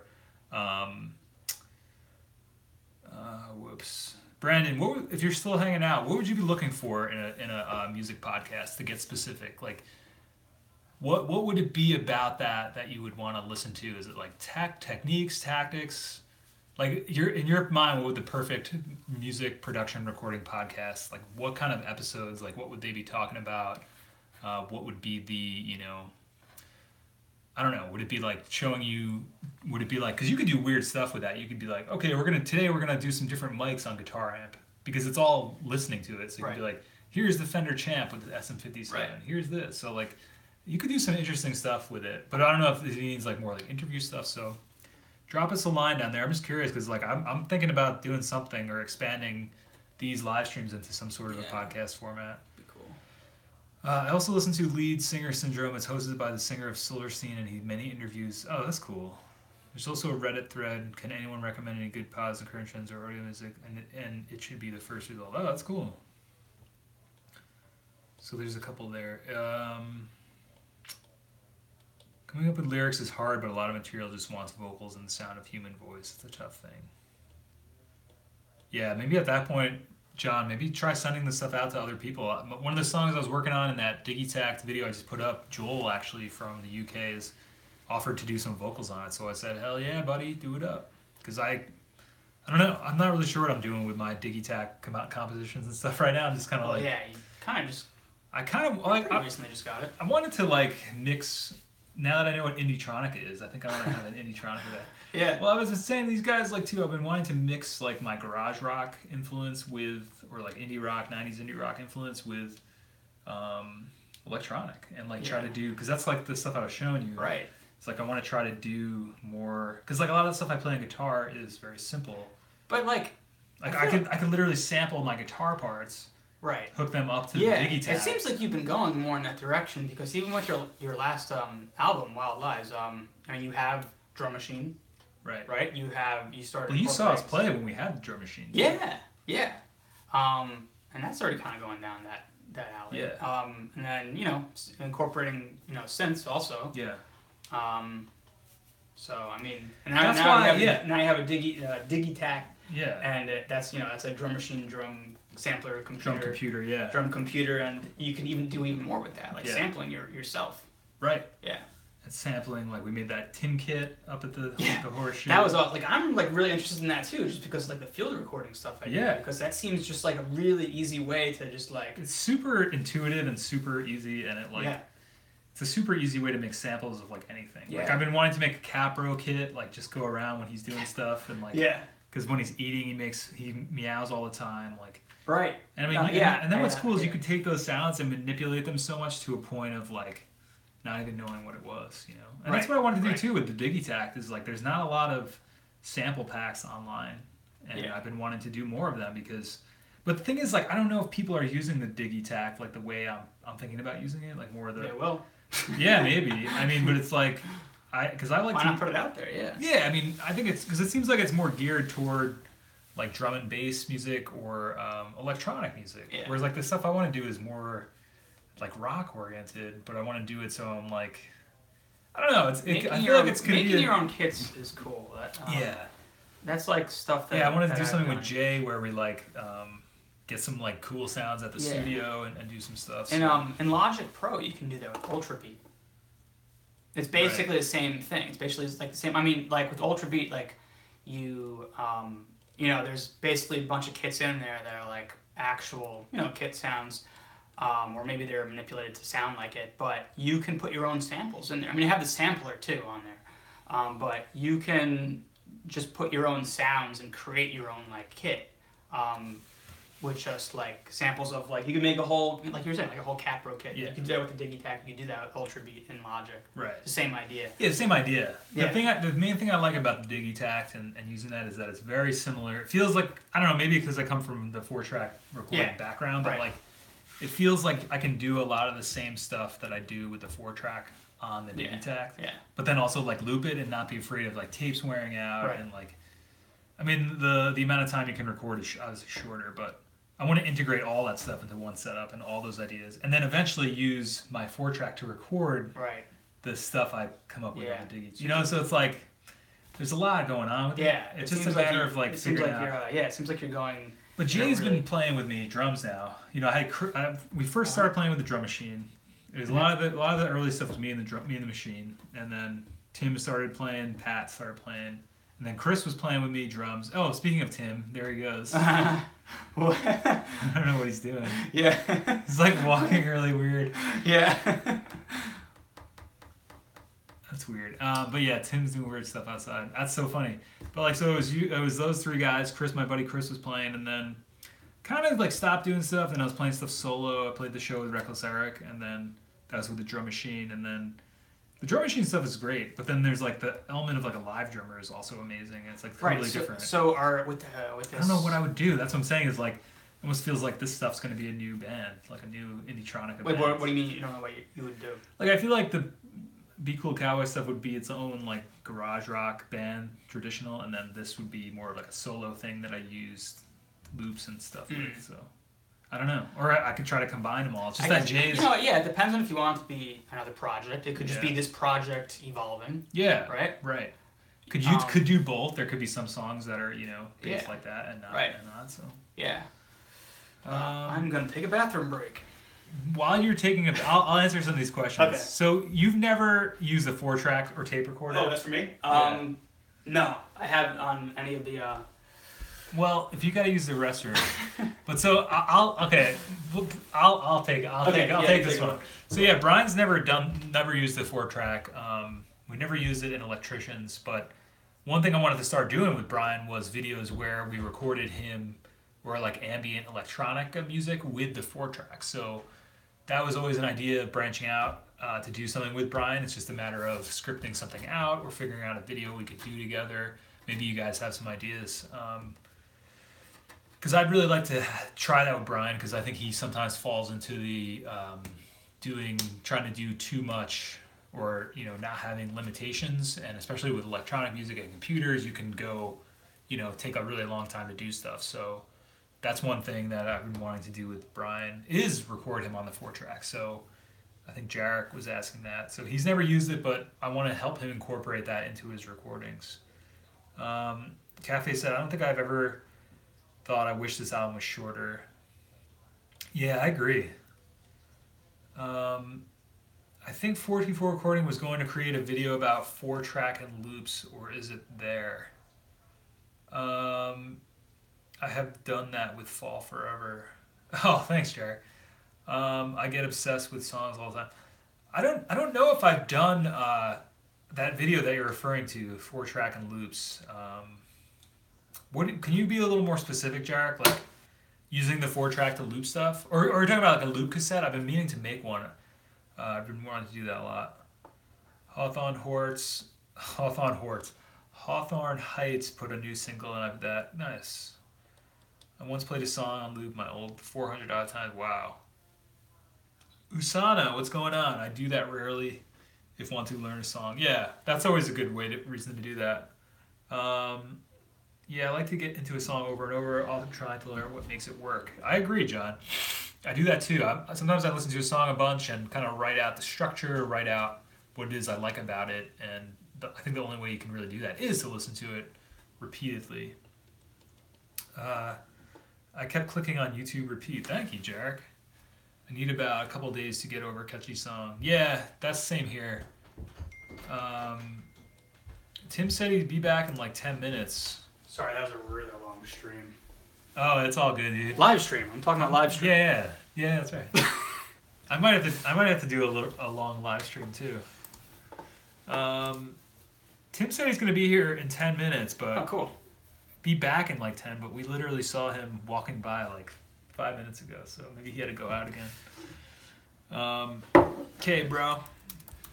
So what's going on? What did I miss? Live. If you wanna come through, or we've just been talking about how I wanted to start recording some of your stuff on 4-track. Oh yeah, that'd be cool, man. Or come through the chat. So Tim might be showing up either live in the studio, or in the chat. So we'll have to maybe move this back and like have him come through, or maybe you guys could chat. I'll take a leak. All right. So I think that's pretty much it. We've just been talking about repeat listens. Maybe more videos on integration of analog and digital, so maybe screencasts of your DAW and having a full view of the full process from the initial idea to 4-track. Okay, that's cool. Yeah, that would be cool. With podcasts, is it just the format? Like, do people just want an MP3 to play on the YouTube site? On my iPhone, you can't play with the screen locked anymore. I think the YouTube app can, though, but I don't use it. No, the Cafe that, yeah, the YouTube for some reason wants you to do YouTube Red, which is like their premium service. You can lock the screen and listen to it, but for some reason they don't let you do that. Oh, I think they're missing out. I mean, I don't know why that would be a premium use. You could probably find an app that will let you listen to it or make it seem like it's still open. But like, right. Yeah, the app doesn't do it, but it's like if you have to have YouTube Red. Premium, YouTube Red to listen to something in locked, which I think is kind of lame. But that's if you're streaming from your phone, right?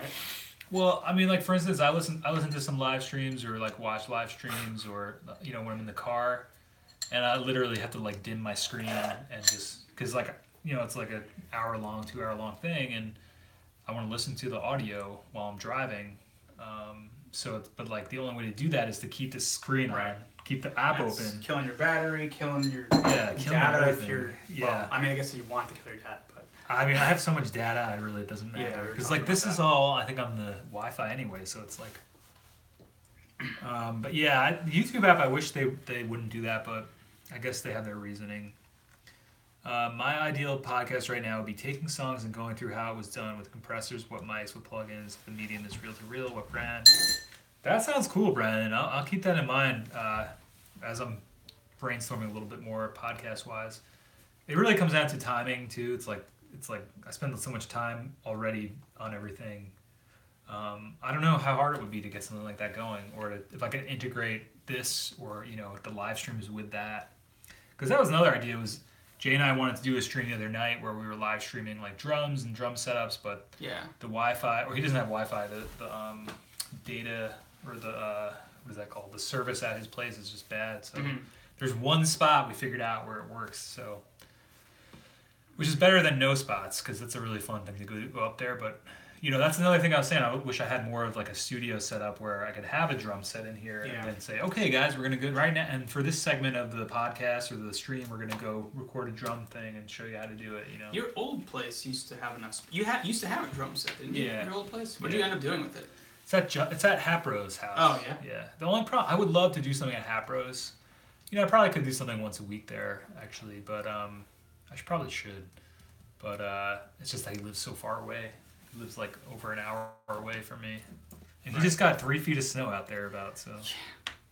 Yeah, it's crazy. I guess Real Talk. That would be a funny name. REEL. Real Talk. All right, Cafes. Might use that. I'm trying to learn as much as I can about the analog world. Brandon, check out Strange Bird Recording on Instagram, and Travis Atkinson is the guy from the studio. He's been hanging out on the channel, been hanging out on the APM live streams, and he's on the forum, 424recording.com/forum, and he has an analog studio based in Nashville, and he has a new board on the forum where he's taking questions about reel-to-reels and just giving away his knowledge on that. So check out the forum. It's 424recording.com/forum. I'll leave a link here. But I would get in touch with Travis, Strange Bird Recording, Brandon. He's got a lot of good info and another great asset to the channel, and someone I actually met through the channel, so that's really cool. And he's totally down with taking any questions on reel-to-reels and that sort of thing. Cool. So hit up Travis, Brandon. He could help you out a lot with specific questions and models and such.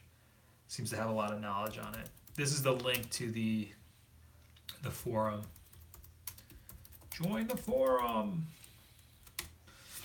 All right, let's see here. You should do a podcast, Cafes. Yeah, go for it. Yes, I was thinking. It was on a list where people suggested ideas for channel. I've seen videos on YouTube where people use 4-track to record. Oh, okay, yeah, Jarek. I've been meaning to get into that side of things. I really always use my 4-track for like making little albums and like rock albums. So I never, because I see there's really two main ways people use 4 tracks is like either kind of what I'm doing with it, or then there's people who are doing like more like ambient electronic stuff with it, or using it as an instrument, or using it in creative ways that's not like its intended use. Huh.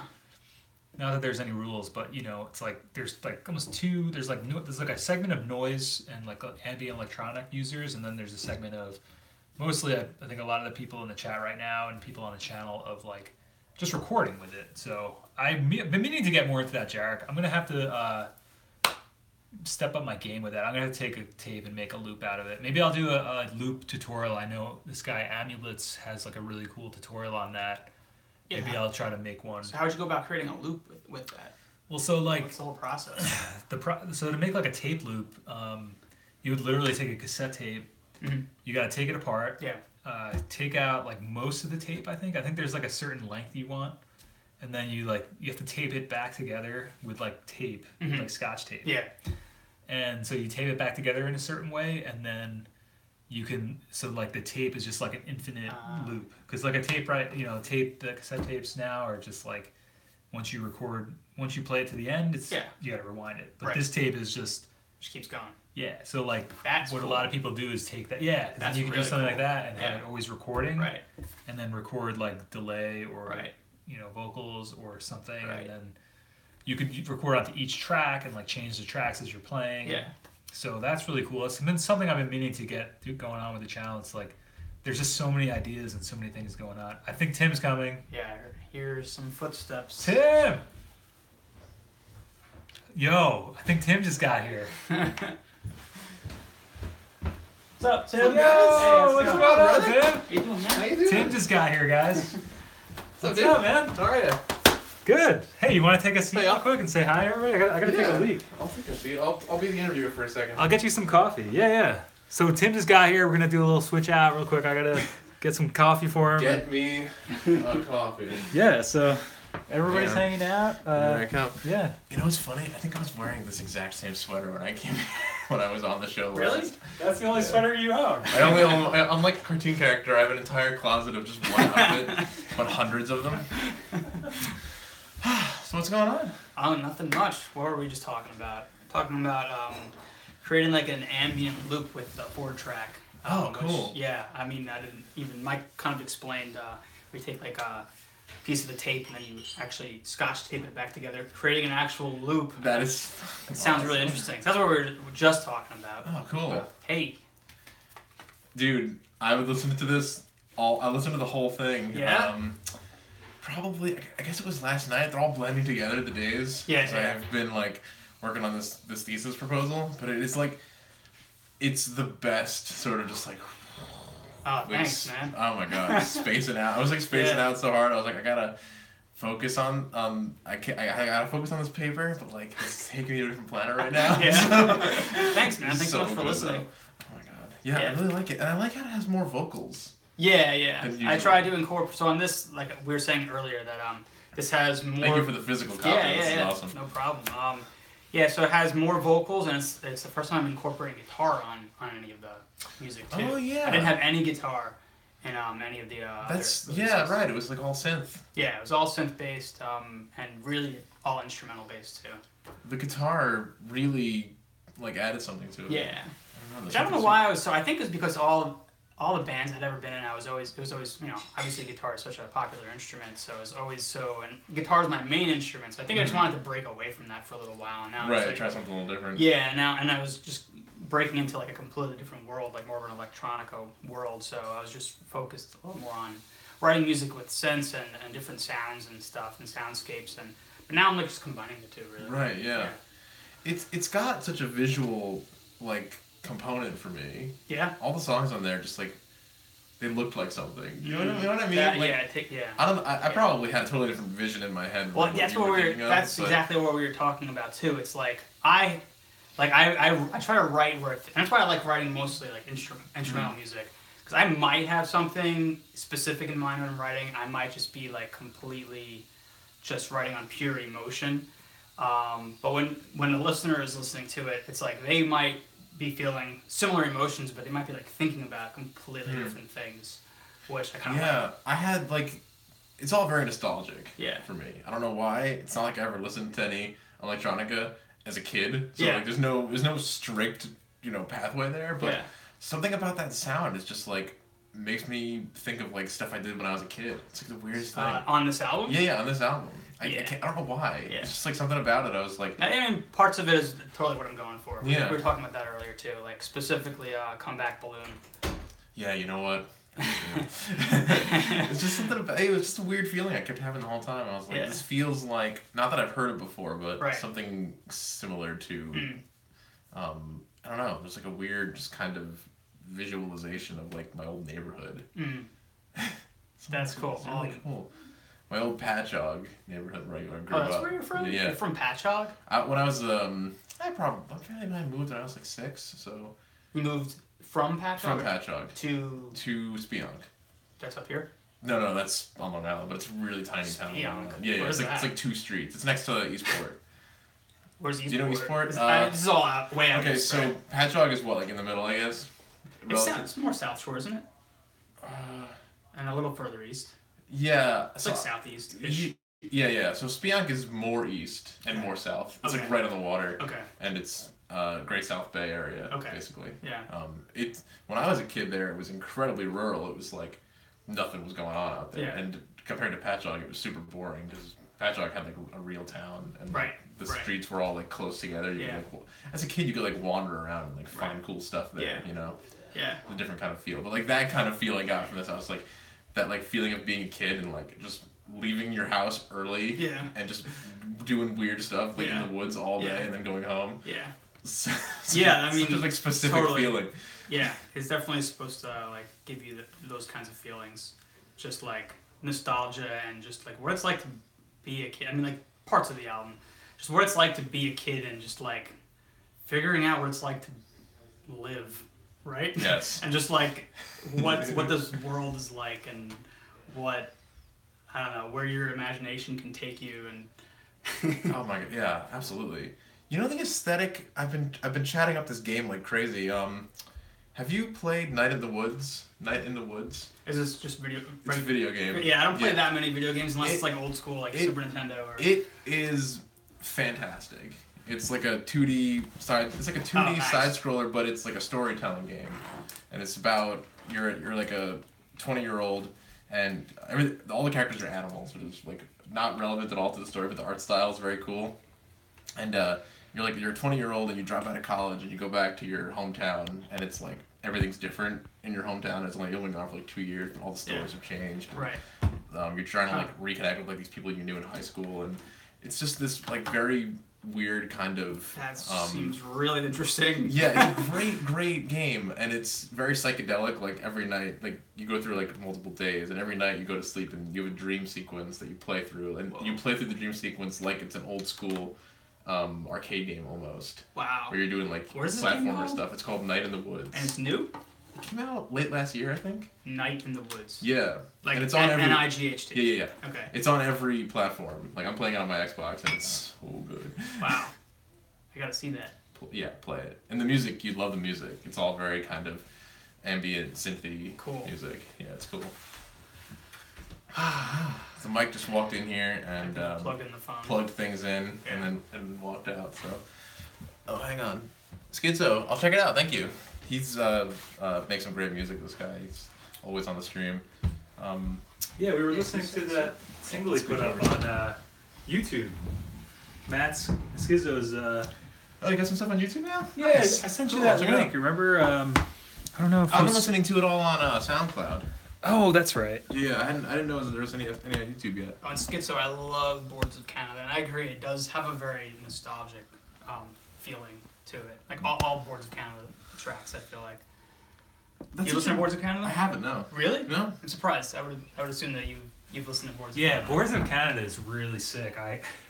As I segue back into this, I really dig Boards of Canada, and it does have like a certain vibe and like a feel to it. Yeah. Interesting enough, I've read that Tycho was really influenced by Boards of Canada, but I feel like they have pretty different sounds. Yeah. I like Tycho a lot, so I really feel like if they are even a little bit similar. Yeah, I mean, they're both very synth-oriented. Okay. Sample based too, right? Because like I feel like Boards of Canada uses. They use samples. I mean, they're definitely one of my influences for sure. They incorporate like some talking into their music. I love that stuff. A lot of like guitar loops. I feel like too. Like some of the main like Boards of Canada songs I can think of. I feel like use use a lot of like guitar-based stuff that's like looped a lot. Yeah, they definitely have like a lot of loops going with like hip hop beats. Yeah, that's like No singing. It's all instrumental. Peace out, Vlad. Vlad's from Vlad's Russia, but I don't know if I told you, Tim. Last stream we had at Jay's, we had Vlad come through from Moscow. Wow, cool. And it was like 4 a.m. and then he like hung out the whole. It must have been like 6 a.m. Like the sun was coming up. You know? Nice. So that's what we were saying. Is like we're glad we could do this a little earlier. How's the like, weather out there? I don't know. Yeah. Probably fucking Vlad, brisk. you're Not like still it's hanging been out. great here either. But Yeah.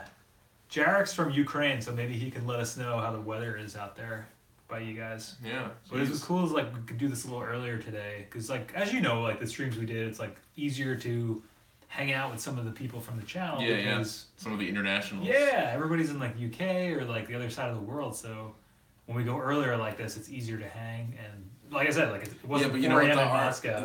the audience is all like artsy people with, Yeah, with like crazy night sleep owls. schedules, Yeah, yeah. and they probably are up till 4 a.m. Yeah, normally. that's probably like yeah. It's true. Yeah, no. This, you know what's funny? I was listening. So when I listened to all your other stuff, I listened to it all in one sitting because I was driving to West Virginia. Yeah, I remember you told And me. I Yeah. threw it all on there on the Spotify, and I was just like, I'm just gonna just fall into this rabbit Yeah. hole. You know what I mean? And it reminded me a lot of the books. Yeah. And I love the Yeah, books. yeah. Like, Definitely a big They're influence. like one of my favorite bands. Yeah, ever. big influence. 'Cause they're just like collage. Say like what is that? They have the weirdest sampling methods too. Yeah, they're just like sound collage. Well, there was almost. do you guys remember that thing? So from Home Alone 2, there was a Talkboy or the thing that Kevin uses. shit, Yeah, that shit is cool. So, yeah, like, Talkboy was awesome. I used to guess- have a Talkboy. Right. So And then they came out with Talk Girl, too. Was really So sexist. Talk person. Yeah. But so the books, what I heard was, I guess those things use a specific tape or a specific format. So one of the guys in the books would just go to like thrift stores and find all those old, because there was a whole cache of these tapes that nobody could play or something because they needed From to- Talk Boys? From Talk Boys. What? So I a didn't lot know of the that. samples, or they made an album where so many of the samples were all this stuff like little kids or That's people with Talk Boys. were freaking recording. awesome. Yeah, it was like, and I heard that, I was like, that's so cool. Yeah. That's why they have that weird quality to them, and why they're all like bizarre home movie type things. Exactly. Yeah. A lot of that Holy stuff shit. is like one of a kind because it's literally crap people recorded in their house and Yeah. just threw away with a box of tapes. Yeah. And then he would just go and find, like, sift through the tapes or Right. whatever. And Wow. first of all, that's a really cool way to do music Yeah. because everything's got a weird story that you'll never know. Yeah. And the best is, but this in particular, I was listening to this and I was like, because they had a series of albums that were just kind of all samples, and then they had stuff that was like a lot more guitar and like stand up bass. I guess the guy plays with cello or something. Yeah. I think he's And like cello. that's my favorite stuff is when they have the instrumentals in there. So I like this was the synthesis for me. Right. This album here compared to the other stuff. I was like, oh, that guitar sound like just brings it all together for me. I liked everything, but like it really like that. This one spoke to me. Cool. Thanks. I'm glad you like it. Yeah, it was really good. That's what's funny is like when Brian first sent it to me, I knew that you You knew that I would like it. Yeah, it was funny. I was like, this is right up Tim's alley. Yeah, totally. Yeah, you said it's that. exactly my. Yeah. It's part. I mean, I have weird music taste. Last time on the stream, I was like listing all the stuff that I listen to, Yeah. and it's like none of this makes any sense together. But no, this is like it was right up my alley. So, and that's one thing I really like is that kind of like people like my favorite Sufjan Stevens albums are the ones where they like are just weird electronica nonsense. Yeah. Age of ADZ is my favorite Sufjan album. Oh, It's yeah. nuts. I have to I listen think to you him remember more. showing me that. I have to listen to him more. Wait, we have Jarek updated us about the weather in Ukraine. He said -6 where I live, but I think it's colder in Moscow. Great. Oh my god. So Yikes. -6 Fahrenheit or Celsius? They Because if it's Celsius, it's nothing. Yeah, Celsius is not so bad. Oh, okay, that's true. Maybe Celsius then. Probably right. I don't know. It could be Fahrenheit. It could be Fahrenheit. It's Like, like- I mean, it's, yeah. it's Celsius. Okay, that's not that Okay, bad. that's not Yeah. too bad. Yeah. Not too bad.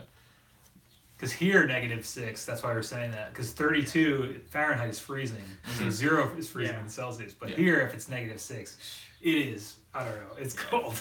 Negative. We had that Yeah, earlier I this remember. winter. Yeah. You guys have that? We did. It was insanity. Like I had ice on my mustache from just walking just from breathing. here. Yeah, No way. Just my breath would kind of condense. No way. Yeah. I swear to God, it's true. I looked like Jack Nicholson at the end of The Shining. I was like just covered in ice crystals.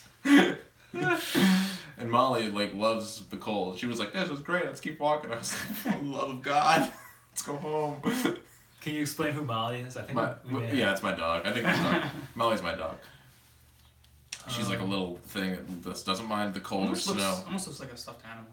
pretty much is a stuffed animal. It doesn't look real at all. No. Smelly Negro says, "Hey man, loving the stream." Where is that? I didn't see that. It's a terrible pun. Terrible pun. Terrible pun. I didn't realize until I said it. Puns are bad, and you should feel bad. Hammock Mysterium. Slanspheric is another band from the 90s that did amazing ambient music. Oh, that sounds pretty cool. Science-pheric? Never heard of Yeah. it. Cool name, though. Oh, Jeb had a bounce. Later, Jeb. Have a good one. Yeah, Jarek, you live close to Minsk. Oh, yeah. That was a rough period of history there. And it was so recent. That's crazy. Jeez.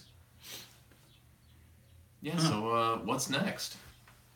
You should try to you should like get into the business of like scoring things. Yeah. Yeah, I mean, Oh, I so- had toyed with the ideas before. You guys want some coffee? I just brewed up a new batch. I'll have a cup. I'll Right have back. another cup. All Yeah. right, okay, sure. You got the mug? Yeah, I'm Okay, good. You cool. guys tank. You got the mug, Cool. nice. Yeah, I don't know. I've toyed with it. I mean, a lot of people say like, Later. oh, somebody left. Somebody's leaving. Later. I've toyed with the idea of like scoring music. I mean, people just say it sounds like sounds like film score music. It's not. I mean. I wouldn't say 100%. Not exactly, because there's too much going on. Like Right. it's a little too interesting. Right. But I think that some of the same sort of vibes would work well for certain kinds of. I guess people didn't say specifically this sounds like you could be writing for film scoring, but more just I could hear this in a movie kind of thing. Mm-hmm. Which I guess is sort of saying the same thing. I guess but it's just like a visual. I mean, it's just so. Like I said before, there's so much visualization going on. It's like I feel like there should be a video. This should be like a visual album. That would be so sick. But like I want to start performing and maybe creating visuals, but I don't know. Does that take away from it though?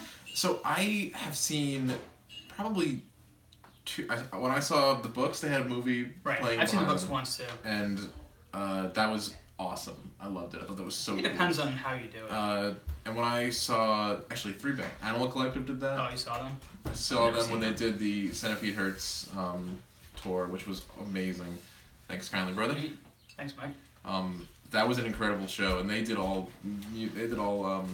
visuals in the back of that, and it was really cool. Yeah, it's pretty And big nowadays. Then I also saw Toe, that Japanese band. You know Never them? heard of them. Everyone should listen to this band called Toe, spelled like the body part, and they're like a Japanese post-rock, math rock kind of thing. No vocals, so you wouldn't really know they were Japanese, but they're unbelievably good, and And they come to the States once in a while. they do come once in a while. Yeah, I saw them in Le Poisson Rouge in I guess that's York? in Manhattan, right? Yeah. Oh, I've been there. Yeah, it's a cool venue. But they are great, and they had a cool. They just had really simple in the background. They just had like a camera set up. They filmed all the subway stops in Tokyo, and just the camera would roll, and then the doors would open, and you'd see a different subway stop. And they just it basically was real time, and they just. It wasn't fast motion. In between, it would speed up, and then it would slow down. That's cool. It was really cool. That's and really cool. It was just you'd get like quick landscape shots of Yeah. of the city, and it was really awesome. Oh wow. And it's like super simple. Didn't require like tons of effort to pay attention to it, but like it really added to the ambiance. It was Right. awesome. Yo, cheers, guys. Cheers. Oh, yeah. Tim, this is so awesome that you could swing by. Yeah. I This is know. like is this the first time you're having three people or This three is history, yeah. the three first time people in for a 3 coffee with Mike? We've been having a lot Tim of is firsts back. on all the streams. Yeah, this is amazing. I know. Well, yeah. This is my recurring appearance. Yeah, yeah. I feel like Tim is basically the co-host. Yeah. Yeah. But yeah, last week we had Vlad from Moscow on, and some of these guys are speaking Russian in the chat. It's our Yeah. first international Right. like. Hell that was yeah, cool. that's that was cool. really cool. We're having a lot of firsts lately on the channel. Cyrillic is like the coolest alphabet, And it's fun because it's funny for me because like I can read Greek and some of the letters are really close, and I'll sit there and I'm like, I can almost know what the words sound like, but I'm sure that it's like a baby pronouncing them if I try. So it's really funny to like. Now is that just pronouncing, or It's is pronouncing. I have no it's idea not what they mean. meaning? No, Right. I have no idea what the words mean at all. I mean, I have no idea how similar it is actually language-wise, but the writing is somewhat similar, and some of the letters are the same. Right. So like, trying to read it, I could like almost like fake my way through it, but it probably sounds like bullshit. Yeah. What were you saying about like Greek and Russian? Like the alphabets, they're not the same as like Latin based. They're different, yeah. Right. They each have their own alphabet. They're almost like pictures or something. Where you're saying not really like the Greek alphabet is a stolen and updated version of the ancient Phoenician alphabet. Oh, cool. The ancient Greeks used that, but the ancient Greek language was polytonic, like Chinese, so every syllable had a tone. Oh, really? Greek is like that? Ancient Greek. Ancient Greek. Modern Greek is not. I'm trying to learn Chinese right now. Yeah. Oh, yeah, you were telling me. Oh, yeah. Somebody did an approximation of what ancient Greek might have sounded like on YouTube, and it sounds so weird. Nothing like modern Greek, but all the writing is the same, so it's really bizarre. Like, if you go to the Acropolis and you can read Greek, you can read what's written there, but it's like Old English. It sounds wacky, but pronunciation is apparently totally different. Wow. Just hitting up some guys in the chat. Later, Brandon. Thanks for coming through, my friend. And Joel showed up. Joel from the UK, working on that cassette project. My buddy Joel. Yeah, he's one of the first fans, I think, of the channel. So there's a Joel from the UK, and then there's Will was here earlier. I don't know if Will, you still floating around, buddy? And then there's a couple of guys that are out that way, and then Stego, Steve, he's from Scotland. Cafes, they're from Ireland. So we got a lot of like UK. Yeah, a lot of the UK, cool. And yeah, it's because of that sick punk scene, and we just the music, the rock scene is so good up there. Yeah. Cool. What else? Should we ask Brian? Did you think about any of those Tribe of Mentors questions? Yeah. You want to field one? Sure. Yeah. Maybe Tim can update his answer from the last time. He's probably haven't changed. Ooh. All right. I'm a pretty static person, to be totally honest. This is something we've been doing on the Coffee and Mics. Cool. This is Tribe of Mentors from Tim Ferriss, and there's just some really good questions in here that I like to ask the guests when they come on, and they're usually you can relate these to music too. So I think this is a really cool thing to go about doing. So this is one of my favorite ones. What purchase of $100 or less has positively impacted your life in the past 6 months or recent memory? Fans like specific brands, model, where you found it, etc. Right. This is a little hard. I feel like a lot of stuff I purchased is like way more than $100. Well, no, not way more. Oh, sorry, I didn't realize you're such a deep roller, man. Hey, you got some pretty you've been purchasing some I know, stuff lately. No, I say most of my purchases are like low hundreds. So like under 100 is a little hard. But what I came up with was... Well, what's something closer? Well, for instance, so I came up Tim with... said his boots were one of his favorite. Oh, really? purchases. That's what you came up with? Yeah. Oh, I came up with a... Hot Bro was saying his gloves that he bought. Oh, it's so funny, because what I came up with was the Electro-Harmonix gloved overdrive distortion. Tell us about it. Please tell us about it. It's nothing much. I mean, it was kind of more the sound of the overdrive I was looking for. I think before this one, I had the OD2, it was like a Boss OD2. It was way too bright. I was like turning the tone all the way down, and it was so fucking bright.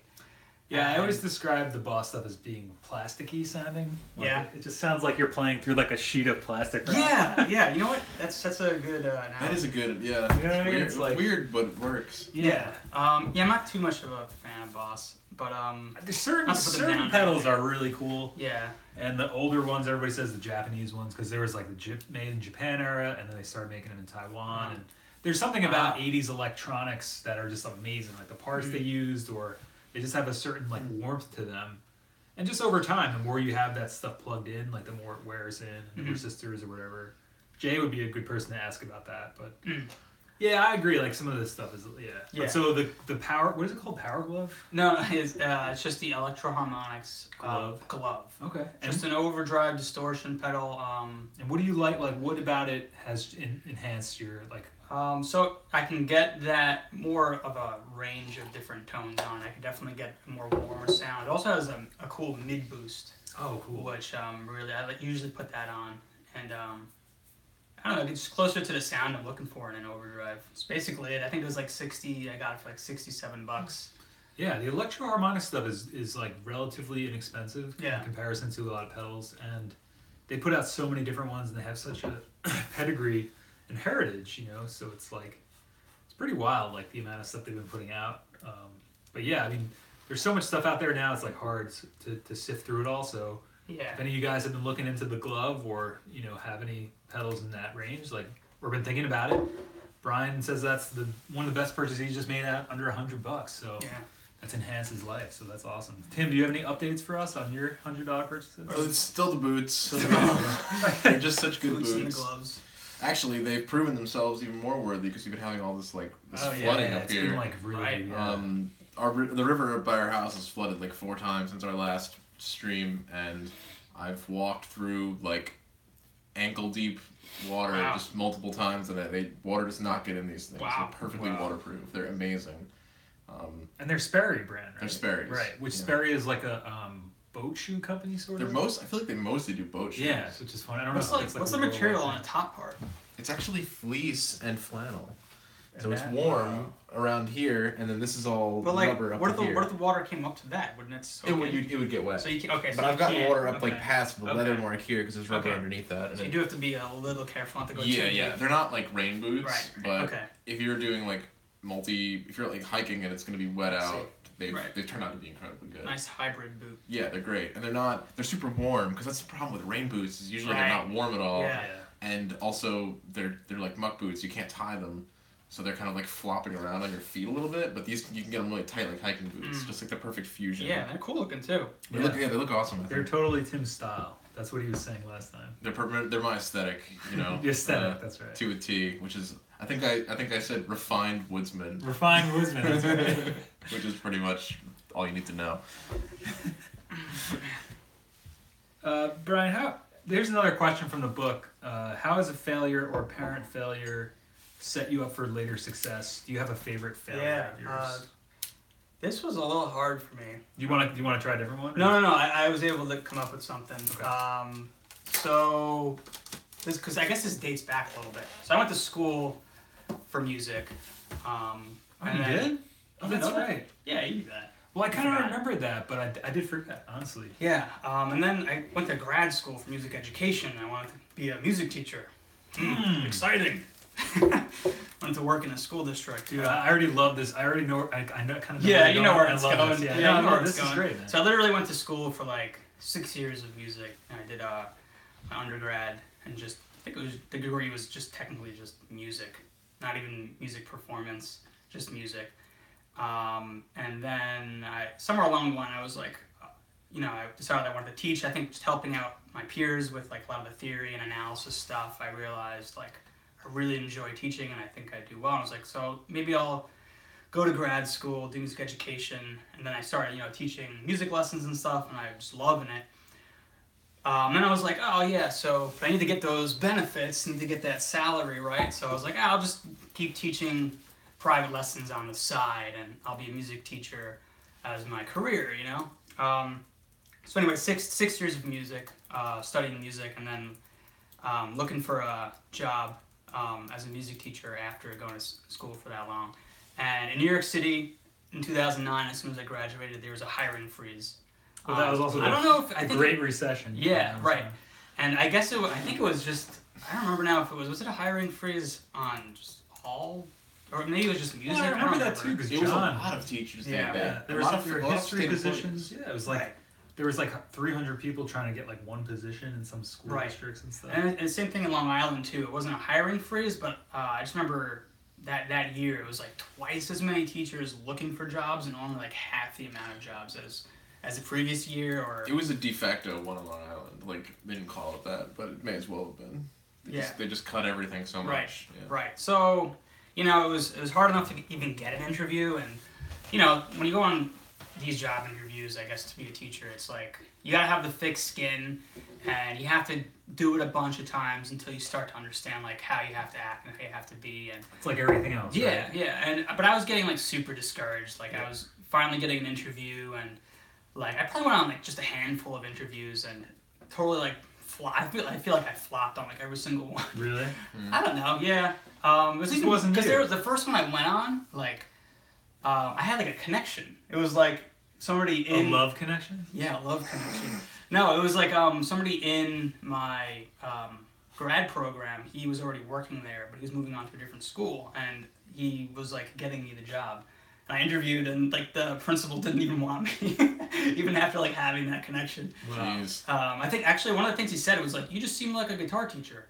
Like a private, like, and that's what I was. Yeah. I mean, like I had been doing that since I was 19. It's like, well, it's accurate. And now I'm like, I'm 23 at this point. Yeah. And And you spent all this time to Yeah. get the degree. And yeah, and I don't know, I was still doing that at this point, and I was just getting more and more students and loving it more and more, and just hating the idea of trying to go on interviews and working for a school district where all of a sudden I just like, at one point I just flipped it where I was like, I'm gonna doing private lessons is going to be my focus, and I don't know, maybe I'll still get that full-time job somewhere down the road, but it's just dropped further and further out of my Well, that's I think that I love that story because it's one of those things where when you have this specific goal on the horizon, right, Yeah. to become a music education teacher, and then given the cards that were dealt to you, instead of saying like folding and saying fuck it or like trying to pursue this dead end, you completely created your entire own business, your entire own client base, your entire own what you wanted to do with yourself, in a way that you probably never would have thought was possible. Wasn't even like I was thinking it could be like it didn't even cross my mind that I could put that in the I guess I thought it could, but like you know what it is, and I think you might come across one of those another one of the questions. This might be answering that, but it's like I think it's the freshly out of college question, right? That's what it was. Like it's like wherever you go to school for, whatever track you're set up going into, whatever you're studying, graduating with, whatever track you're set up to follow, don't feel like you need to stick to that track. You could, tweak it. You could go down a completely different track, and it's not necessarily wasted. Like we were talking about earlier. First of all, it's not a waste because it's still education. Right. Like I still, even though I'm doing something completely different, and I'm really on a completely different. I mean, not completely different, it's still music and education, but it's a different track. I wasn't set up to, like this track would probably be more similar to if I did, like, business. Like music business, really. But, later, Jarek's peacing out from Ukraine. Later, buddy. I don't think any of us in this room right now wound up doing what we went to college for. Yeah. Right. So, it's good advice. Yes. Accurate. It's like, just along the lines of the failure thing, too. Mm-hmm. It's like, you could either take that really hard and take it the wrong way and, I don't know, fall into doing negative things, or turn that into a big positive in your life. And that's what you got to do in today's world, Right. And you can still take, like, certain things you learned or certain skills you learned within what you studied in school and apply it. I guess depending, because, like, I mean, I don't see it as a waste. I feel like I still apply things that I've learned. Some study came out recently that said that going to secondary education in general, regardless of what it's for, you do learn how to handle stress better. Mm-hmm. You learn how to organize yourself better. You learn how to study, and no matter what your subject is, those are all true, and those are just useful skills to have in general that you don't pick up in any other environment. Right. Yeah. So it's a really good point. And socialization as well. Yeah. Some people who never went to college gets a little stunted and that's your first real dealings with you're outside of mommy and daddy's realm. And did not go well for me, by the way. Major learning curve. Wait, what happened? I was always a very social and gregarious person, as you know, because you know everything. Yeah. When I was first in college, it was like, you can do whatever you want now. So the logical thing for me was, I'm just going to play video games all the time with my friends and drink all the time and not do any work.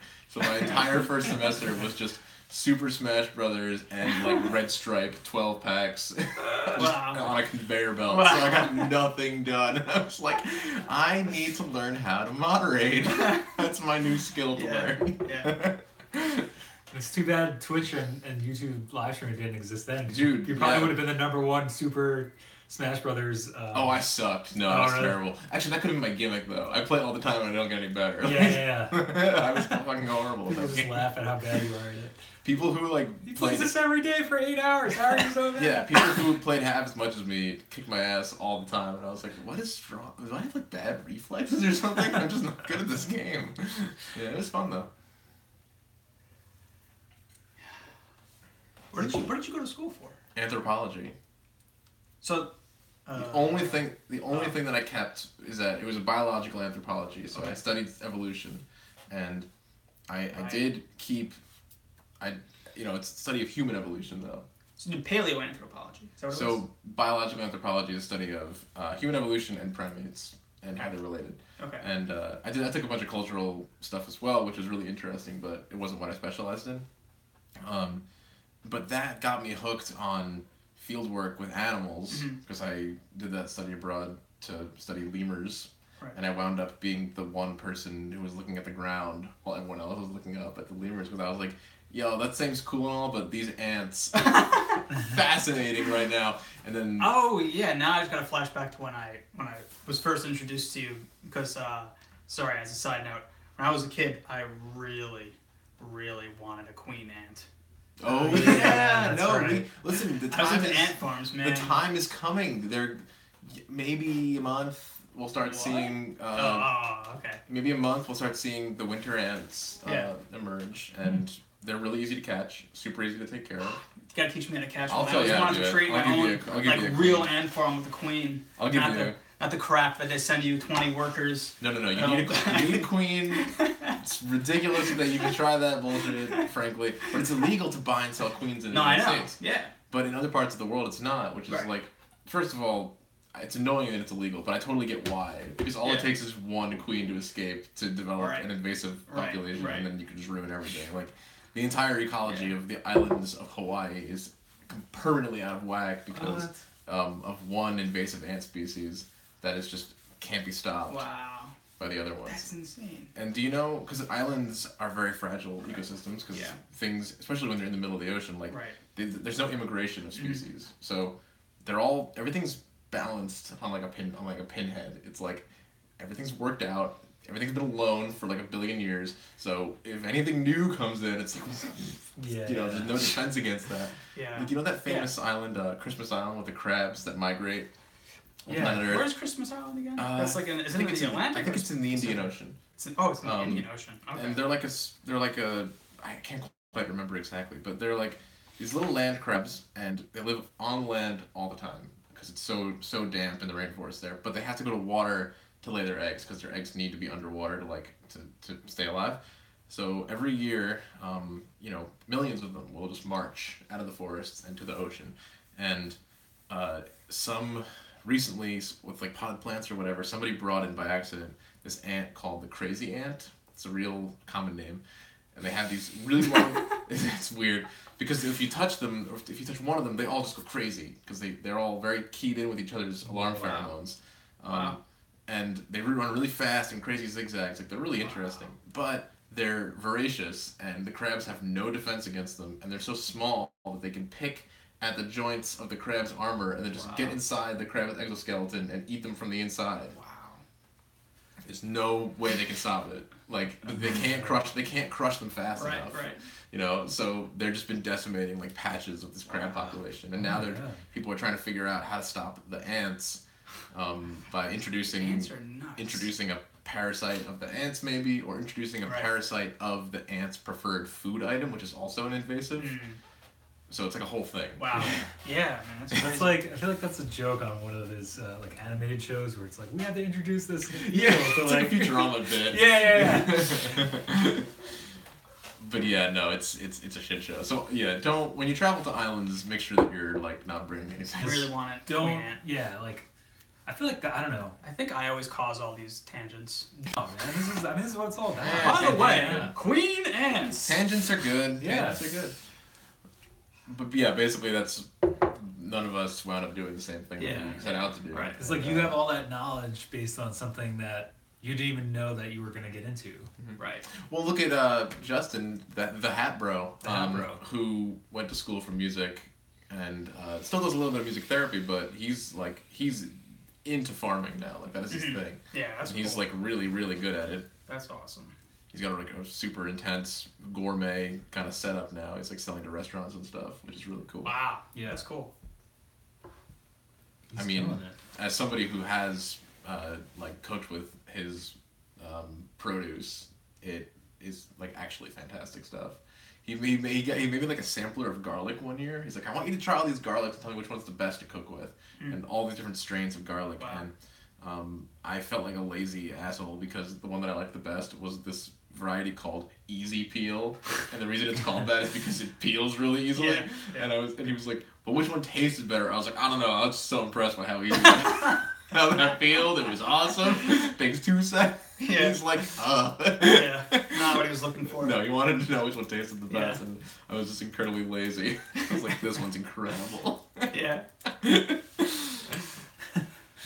Yeah, so like Justin is completely doing something totally different than, because he studied music as well. He Yeah. studied like saxophone performance or something, I think. Yeah, I remember I was talking to him. I think he did saxophone in high school, but then I think when he got, I think he said he started gravitating more towards the keys and the Yeah, piano. he's incredible at saxophone though. It's a shame he I didn't never heard bring him it. play the sax. It's a shame he didn't bring it to the actually on one of our first recording the year before, and we did like a weird instrumental thing, and he like just noodled the sax over it, and it was like it sounded first of all, it sounded amazing. Yeah. But, like it was he was like purposefully channeling like Kenny G, I think. So Yeah, it was that's like right. really jazzy and like it was Yeah. just really good.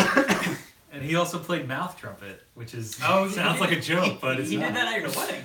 That's right. He did. I forgot about that. That's Yeah. right. He's really good at making like sounding like a trumpet without a Yeah. trumpet. We just threw a little reverb onto his mic on and a people were recording like, we did. Well, who he's played a trumpet mouth- there? He did the mouth trumpet at the shoe when we covered Postcards from Italy, Medley. that song by Beirut. It was actually a medley. Yeah. It was a Neutral Milk Hotel in that medley, and we just threw some reverb on his mic, and he just mouth trumpeted the trumpet parts. That's and cool. it sounds exactly like a trumpet. Like Wow. no one has Yeah. been able to tell Yeah. when they hear that song, when they hear that recording, that's not That's a real trumpet. awesome. It's Yeah. bizarre. Who played trumpet on this? Yeah. How'd you record that trumpet? Yeah, I know. Like, how did you?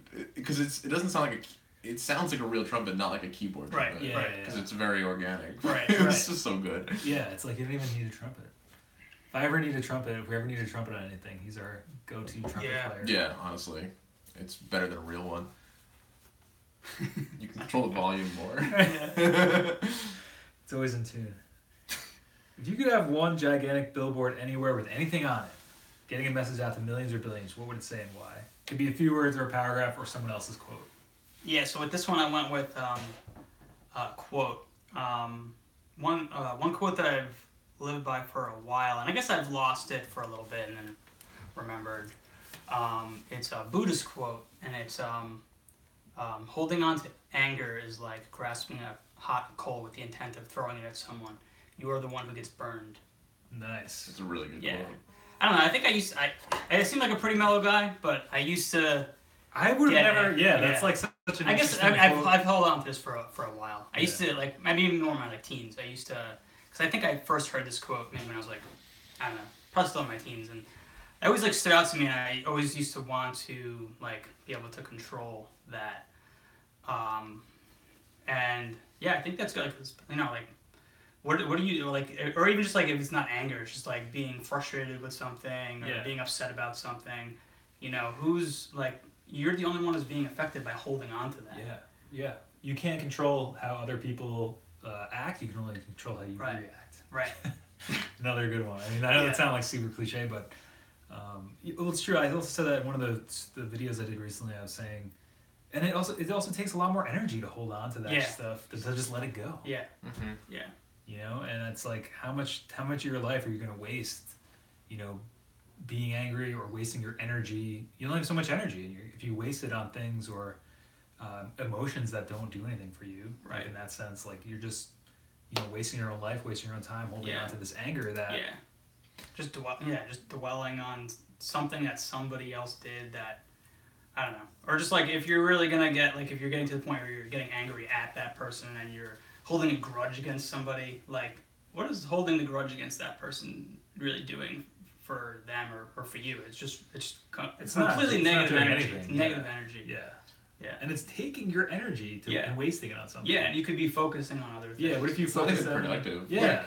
It's like it's not even being channeled into something useful unless you're gonna like write a song about it. Right. But usually it's not getting used for anything good. I mean, unfortunately, I see so many people like I'm not, you know, lately around like just some people in different scenes and stuff, and it's like they hold on to these events that happened to them like decades ago, and it's just obvious that for whatever reason that's just always going to define who they are and be this negative experience for them. And it's like nobody cares about those things that happened that long ago. Oh my god, and they're so petty, and it's like you're the only person holding on to this social, like you're saying, you're the only person holding on to this hot coal, and it's like you're not even attempting to throw it. You're just burnt. Your hand is just a skeleton out at this point because of how much flesh that stuff is burned off. And now it's like, it's just so sad to me because I know that I used to have ways of feeling like that, and I think it takes some time as an adult or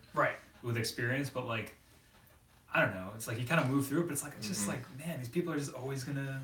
This is like a tiny bit off topic, but think about all the incredibly embarrassing things that you did in your childhood, right? I can remember a lot of very embarrassing things that I did, but now I try to remember like the same amount of embarrassing things that anyone else in my class or like any of my friends ever did, and I can't remember any of them. Right. And that's you to them. Nobody cares. Right. Nobody remembers. Yeah. Exactly. Yeah. Well, that's the thing too about you know, because sometimes I get this is, I guess, kind of taking Tim's little off topicness and going a little more off topic. But so like I always think I usually get so in my head, and I could be very self-conscious at times, and it's like, how many times have you been on vacation or you go to, you know, I don't know, anywhere, and it's like you see somebody in the street and you could be like so self-conscious, like, oh, I don't know if my shirt's tucked in, I don't know if my hair looks good. It used to be like that all the time. How many of those people that you've passed in your life can right now you picture in your mind or even fucking remember at all? Yeah. It's like, at that sense, you may as well just be running down the street, laughing, jumping, dancing. Nobody's gonna fucking remember that. That's why I have a lot of respect for people, especially people in New York. That's like the only city where I see this regularly. People who just belt music on their headphones in public. I respect that. I really do. I've been. Oh, you mean like singing? Like sing, yeah. Sing out loud. Yeah. And just walk down the street and sing. That's awesome. I really respect that, because like. Yeah. That's a cool thing to say. You're right, because nobody cares, and you should just have fun. Don't feel like you have to like say like, oh no, if someone hears my voice, it's not good. Like nobody cares. Dude, nobody cares, and nobody's gonna remember. And anybody will ever say, oh, I saw this person who was singing, and you know, like even if somebody does remember, it's gonna be especially in a place like New York, you see it. New York is all about anonymity. You know? It's like that's the power of it. I never see that in other cities though. Yeah. I've been to lots of cities, and it's like a specific New York, New York thing. It's very interesting. Well, that's how I feel when I'm traveling now too. Though it's like I don't know anybody in the city. I don't know anybody in Pittsburgh. And if I go there, who cares how I act? Who cares how I look? Nobody's gonna remember anything about me. I'm most likely not gonna remember anybody I come into contact with. It's like, just live your life, be happy, do what you want to do, and if I want to sing on my headphones and sing some like Joel Glenn Davies tracks, like who cares, you know? Right. Like, no one's gonna remember. They'll know you're from New York, though. That's the only thing. So this guy, he's definitely from New York. So this guy, he's singing into his headphones. He's singing into his headphones. Try that in like the Pacific Northwest, when everyone's like so unbelievably polite and they don't make any noise at all. And everyone's just like. But this seemed pretty cool out there. Like they still wouldn't care. No, they wouldn't care. But there'd be like. just mortified, I think. Right. They wouldn't know what to do. But you know what? They're like mini Canadians over there. That everyone like wants to talk, but in just very sort of, oh, so what are you doing in town? How are you? Oh, that's really interesting. You know, everyone's just like so nice and so quiet, but I'm just like, yeah, I'm at this fucking convention, whatever. I never feel more New York than when I'm talking to people like that. And what's funny is like you're like you got a good place with some fucking coffee. New Yorker. I feel like it, but when I'm here, I feel like I'm not from here because I'm at the lower end of the New York spectrum. But then when I travel anywhere else, it's like, okay, I know where I'm from. Like, it's so obvious. Yeah, it's where kind I'm of crazy. from.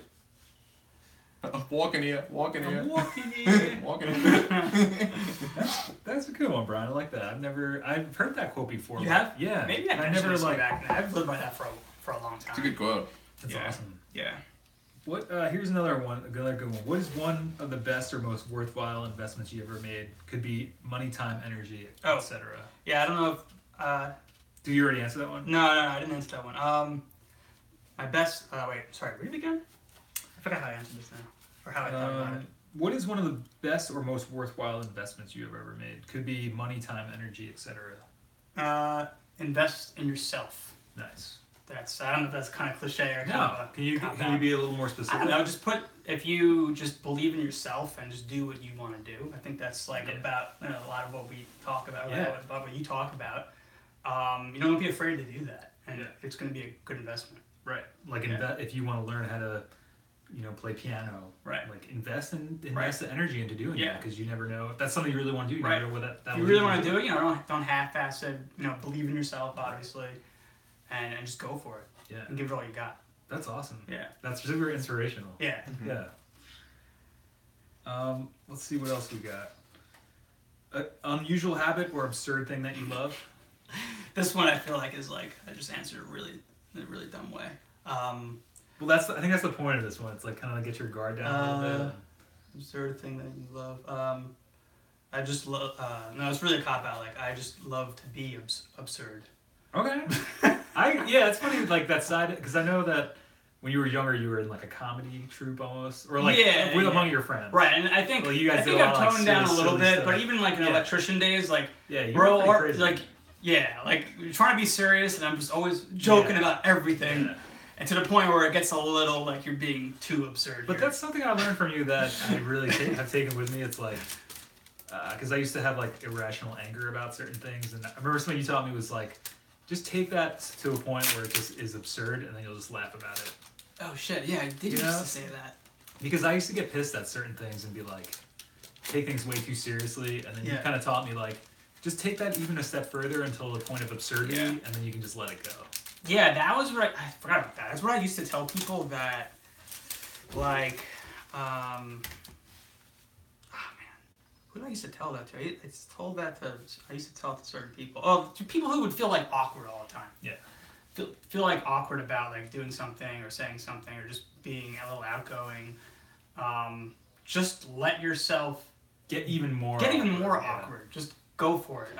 Lean into the slide or whatever. I agree. Yeah, steering is good. Yeah. And then you'll see like even if you push yourself there, it's not a big deal. Right. That's always a tactic of like how to succeed in certain situations too. Is like, what is your worst? What's like the worst possible outcome, and then just kind of play that out. Yeah.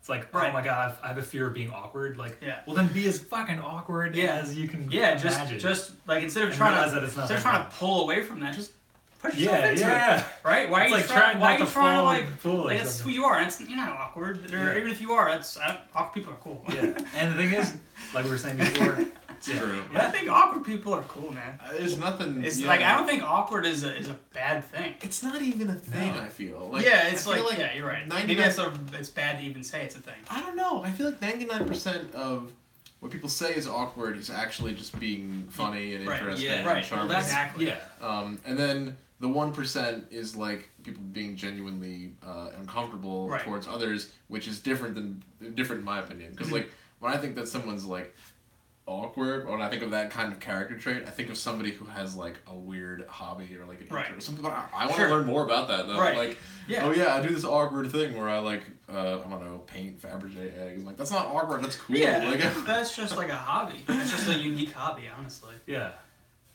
And like what we're saying too, if like you feel like you're awkward walking down the street or something, like Yeah. nobody's gonna remember you. Nobody Yeah. cares. Yeah. You know? yeah, he sounded like the Futurama bit where Bender builds the statue of himself that's like all the way into space and just yells, yeah. "Remember me!" Yeah. Shoots Right. fire out of its Yeah. eye. Man, such a good show. That show is incredible. Yeah. That we were talking about that before with the invasive species. Like, I think a lot of the things I think about are somehow a Futurama It's all been reference. tinged by Yeah, Futurama exactly. repeats. Yeah. In the last 5 years, what new belief, behavior, or habit has most improved your life? For maintaining the mindset of just continuing to be productive, as something as simple as a calendar. Like, Dude, I love yeah, that. yeah. And I know you use like your analog calendar. I have like my more my digital calendar. Well, I told you what happened Still on my calendar, iCal, right? Like, I had a bunch of stuff for my job in there at one Yeah. point, like a year's worth of dates and things I needed, and And it just one day iCal just shit the bed. Why? It completely formatted, or I lost like stuff I really needed, and I was like, you know what? That sucks. Fuck technology. Yeah. Fuck Apple. That makes Fuck sense. iCal. Tim Yeah. Cook is gonna down thumb this one. Yeah, Tim Cook But, he's Tim watching Cook it. is always watching these, Yeah. waiting for us to shit talk Apple, which happens every single single time. time. And then he's going to just. There will be a thumbs down on this video, Yeah. I guarantee. That was Yeah, bastards. definitely Tim Cook. But, you know, and after that, I was like, I had to start making an outline calendar. Yeah. But also, Analog that's the calendar's same with cool. me, man. With the channel, like, if I didn't have Yeah. the calendar sheet I always reference and Right. show off sometimes, Yeah. and the Patreon I've been showing Yeah. people, it's like, that has been the thing that, because I'm a terrible procrastinator, Yeah. and if something's not scheduled out, even if it is scheduled out, I Right. won't do it. And if I don't have an appointment to do Right. something, I won't do it. And it's like, I really have to focus on what I need to do, and that has enhanced my life. Right. And I don't know. What I've been doing a little like with my It's a digital good one. calendar because I switched away from the iPhone about a year and a half ago, and I have the Pixel now. You have a Pixel fellow, too. yeah, Oh, fellow man. Pixel You got user. Yeah. Two The to Google- 1 pixels. Yeah. You know, Google is just as evil as any of them, Yeah. but its calendar is Right. freaking awesome. Right. It's so good. I've been using so I use the regular events just like on here. I have coffee with Mike. Yeah. For just Yeah, as an Brian event. sent me like Yeah, I sent you an invite. yeah To it. which seems like something I should have sent you. Right. No, but I do it to everybody. Yeah. Like if I have an event that I'm putting on my calendar and I'm like doing it with somebody, I will send like them an event, Yeah. and then I'll even get like jokingly like pissed off that they haven't responded to it. Right. Yeah, well that's that thing of like taking that absurd Yeah. to the next level. Right. Yeah. Yeah. But I also really like the reminders. Yeah. Have you used the reminders ever? I use them all the time. Yeah, it's Yeah. just like, and that's like, I'll do it for like an all day thing. Mhm. So it's like I'll always just look at the list of like 8 reminders I have, and then if I do like half of them, the other 4 will move to the next day. So when I'm looking at the next day, they're all still there. The best thing about Google is you can share with people. You can share your calendar with people, Yeah. and they can share with you. Yep. So like I've got Oh wow. my lab I have has so many different calendars set up. my lab's got 4 people at roughly at my level because we're all doing experiments sort of in the same space, and I could turn their calendar on and see when Right. they're using certain Yeah. equipment, when they're going to be in Whoa, certain rooms. Turning it on and off is pretty essential because Yeah. it can get cluttered. It gets as cluttered, fuck. but it's like okay, it's Yeah. like I want to schedule a spray on the first week of April, which is true by the way. I can turn that on and I can see who's using all the trackers because they've all got their own Google calendars and all Right. that. But I can Right. be like, well, maybe I'll do it another day. It's the best. It's honestly the best. And different like meetings are all up there, so I can try to like coincide my visits to Philly, so I don't have to constantly be down there. Like Right. it's the best. It's so good. Yeah. Google calendars. Yeah. Are you Yeah. using the? There's also I don't know how new it is, or maybe it's just maybe I'm just thinking it's new because it was just completely different than the iCal. Do you use the goals on there ever? I have, but I don't make a habit of it. I feel like I should. Yeah, I've been on and off. I'm trying it again, like to try to maintain my 5-day a week of doing just a little bit of yoga, That's and cool. and also trying to work on my Chinese. I've been doing every day. that for. I had been doing it for painting, Mm. and then the semester started and I fell off the wagon with painting every night. Yeah, I used to do an hour of painting every day. Wow. Whoa. Yeah, well, I have so many like miniatures that need to be painted, so Mhm. I just worked through Yeah. worked through the backlog. Although I did recently switch to like just painting on paper, which is like a unique experience. Yeah. You recently made like a whole children's book. Yeah, Steph wrote I it. gotta see that. I I saw have all that. the pictures of it. That's something me and Luna, my girlfriend, have talked about doing. I've always wanted to make a children's book. Hey, if you like my art style, I'll draw it for you. Okay. It's really fun. So you drew it, but Stephanie. Stephanie wrote it, and I did all the art and It's all watercolor. It's pen and ink and watercolor, and I think it turned out really good. It's amazing, man. It's awesome. You guys. We did it and cool. We did it as a gift for our friends. Who did the type? Becky did. Oh, Becky did. Yeah, the type? Becky wrote I didn't it, know yeah. that. Well, it didn't write the story. Yeah, it wrote yeah. did the type. And I did this all on a weekend, Oh, so I rushed it turtles. a little bit. Ninja But- Turtles. I think it came out pretty good. Yeah, it's really amazing. Wow. Yeah, we're looking at a children's book. Oh, that's that awesome. Tim- That This looks is my really favorite cool. one. Oh, that is awesome too. So yeah, you guys. Oh man, I gotta get this. Can I buy it? It's one of a kind. I did it. No on way. I did it on a notepad. Yeah. Wait, really? It's Yeah. not like something you It's not guys like are trying a- to like put in No. stores and Nope. stuff, or We did it. We Just did did it. it for We fun. did it as a gift. Just like a um, for our friend's baby shower. So all the characters named after their family members. Oh, cool. So then you just gave it to. I wrote it. We wrote the story, and I got one of those big watercolor books. Yeah. Did all the drawings. Steph did all the story writing, and then Becky not typed it, but she calligraphied all the writing Right. in. But it's all painted on the page that we gave to them. Like there's Right. no digital copy of it. Just So you don't even have a copy of it anymore. just those pictures. I'm gonna ask Yeah. Bill, or maybe I'll go when I go see Bill next. I'll really scan it. Yeah. And I'll put it all on the Wow, computer. what a to good make gift, man. PDFs. It's a really good gift. I know it's Yeah, really fun yeah, to yeah. do too. Wow. Um, Is that something you've always wanted to do? I've like done some similar stuff before. Like I did back in college. I wrote. I used to write a lot just for fun, and I still do sometimes. But I'd written a short, like not really a graphic novel, but like a children's book, but that wasn't for children. Okay. Does that make sense? Yeah. Mhm. And it was really small, kind of just like a fun project. And then I kind of just didn't do anything with it ever. And then Bill, who the gift was for his family, is really into like comic books and Dungeons and Dragons and all that kind of And like adventure DIY. stuff. Right. And he loves to make things. He's like one of those like typical makers. Right. You know, he's got like a whole studio in his basement where he like builds cool stuff. And I was like, if I'm gonna give a present to Bill, it's gotta be homemade. Yeah. He always makes something for us. He always makes cool Oh, stuff for man. us. It's gotta be homemade. Trying to and get to his level. yeah, and it's gotta be something that's like. Wait, is this Bill? It's Bill. Bill. You know Bill. He's Yeah. Mike's bachelor party. Yeah. Okay, that's Bill. So you kind of know why? Because Bill at Mike's bachelor party, Bill brought a like Dutch oven, one of those like big ceramic pot things, and he made this amazing French dessert by just putting a bunch of coals on top of the Dutch oven from the fire with like all the ingredients in it, and like it made a strawberry shortcake inside with just the heat from that. Wow. He's like a very creative guy. So I was like, I gotta make something really creative for him, and I know that his wife and him are both really into like gaming. Right. And so I was like, I'll do like a Dungeons and Dragons style sort of adventure, but I'll do like talking animals because it's cute. Yeah. And I know that his wife really likes mice. Oh, She okay. thinks that they're adorable. Yeah. And she wants to play the role playing game Mouse Guard, which is like the Redwall series, but like a role playing game where everyone's a little mouse with a sword. Cool. And I was like, okay, so I'll just do that. And I did That's that. awesome. That's really cool. Just throwing a quick link to the Patreon. I just thought of it. We're going to be raising some funds to upgrade the forum at some point. So Cool. if anyone here is interested and you got a second, any amount would help out. And that would be cool. And eventually we'll have Super Chat back because some of you guys have been asking about that. Oh And, yeah, what's up with that? I thought you're not doing it anymore? No. YouTube rolled out new monetization guidelines, and we used to have it available once the channel hit 1,000 subscribers. And But then what it got happened snatched was, away from you. yeah, immediately. like it was only available for like a couple days, and we got a bunch of super chat donations. Thank you guys so much.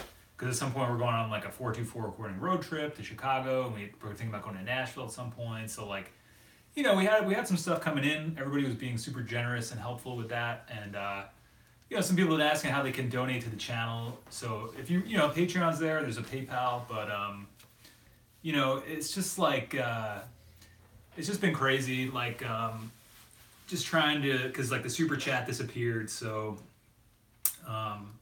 it'll be back in a couple months. But everything helps. Obviously we're doing this for the love of doing it, and I appreciate all you guys who have been hitting us up on there. Thank you so much. Stego actually. He's like our top patron right now. Thank you so much, Steve. He said, "My God, you guys are motivated and industrious. I work 9 till 5 days a week, and then get hammered down the pub the weekend. I need to get my arson gear. Listen to the album, Brian. Very nice. That does sound fun, actually. Thanks, yeah, I would like to go to the pub with you. Cheers. Yeah, that's maybe when we're in Glasgow, we'll check it out. I've been, How do you say it, Steve? I say Glasgow.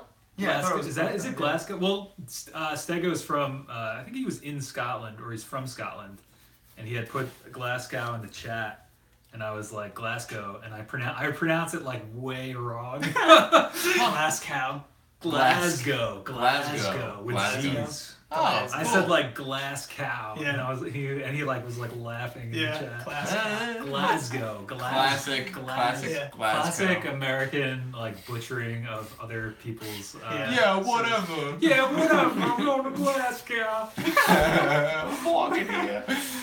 Yeah, next time we're up in Europe, we'll swing by. 'Cause honestly, that sounds fun as hell. Dave said, "Let's all do a TascFam pub crawl in Glasgow." Hell yes. Let's do it. For 2019, we're meeting in Glasgow. Yeah, honestly, dude, TascFam pub crawl. I want to get to the UK. I have a friend in England. Me too. I have like so many friends that I've been like that I'd love to visit up there because I know a lot of people in the UK and I've never been there before. I'd love to go see them. Yeah, we should make it. And it's like really fun to go to visit people when you fly somewhere far away and then like there's a friendly face there. Right. That's the best feeling. Yeah. The best. Like my coworker, one of my old coworkers was from Catalan, and I flew out to just go on vacation there, and her husband, who I like knew a little bit and was like really like starting to become friends with.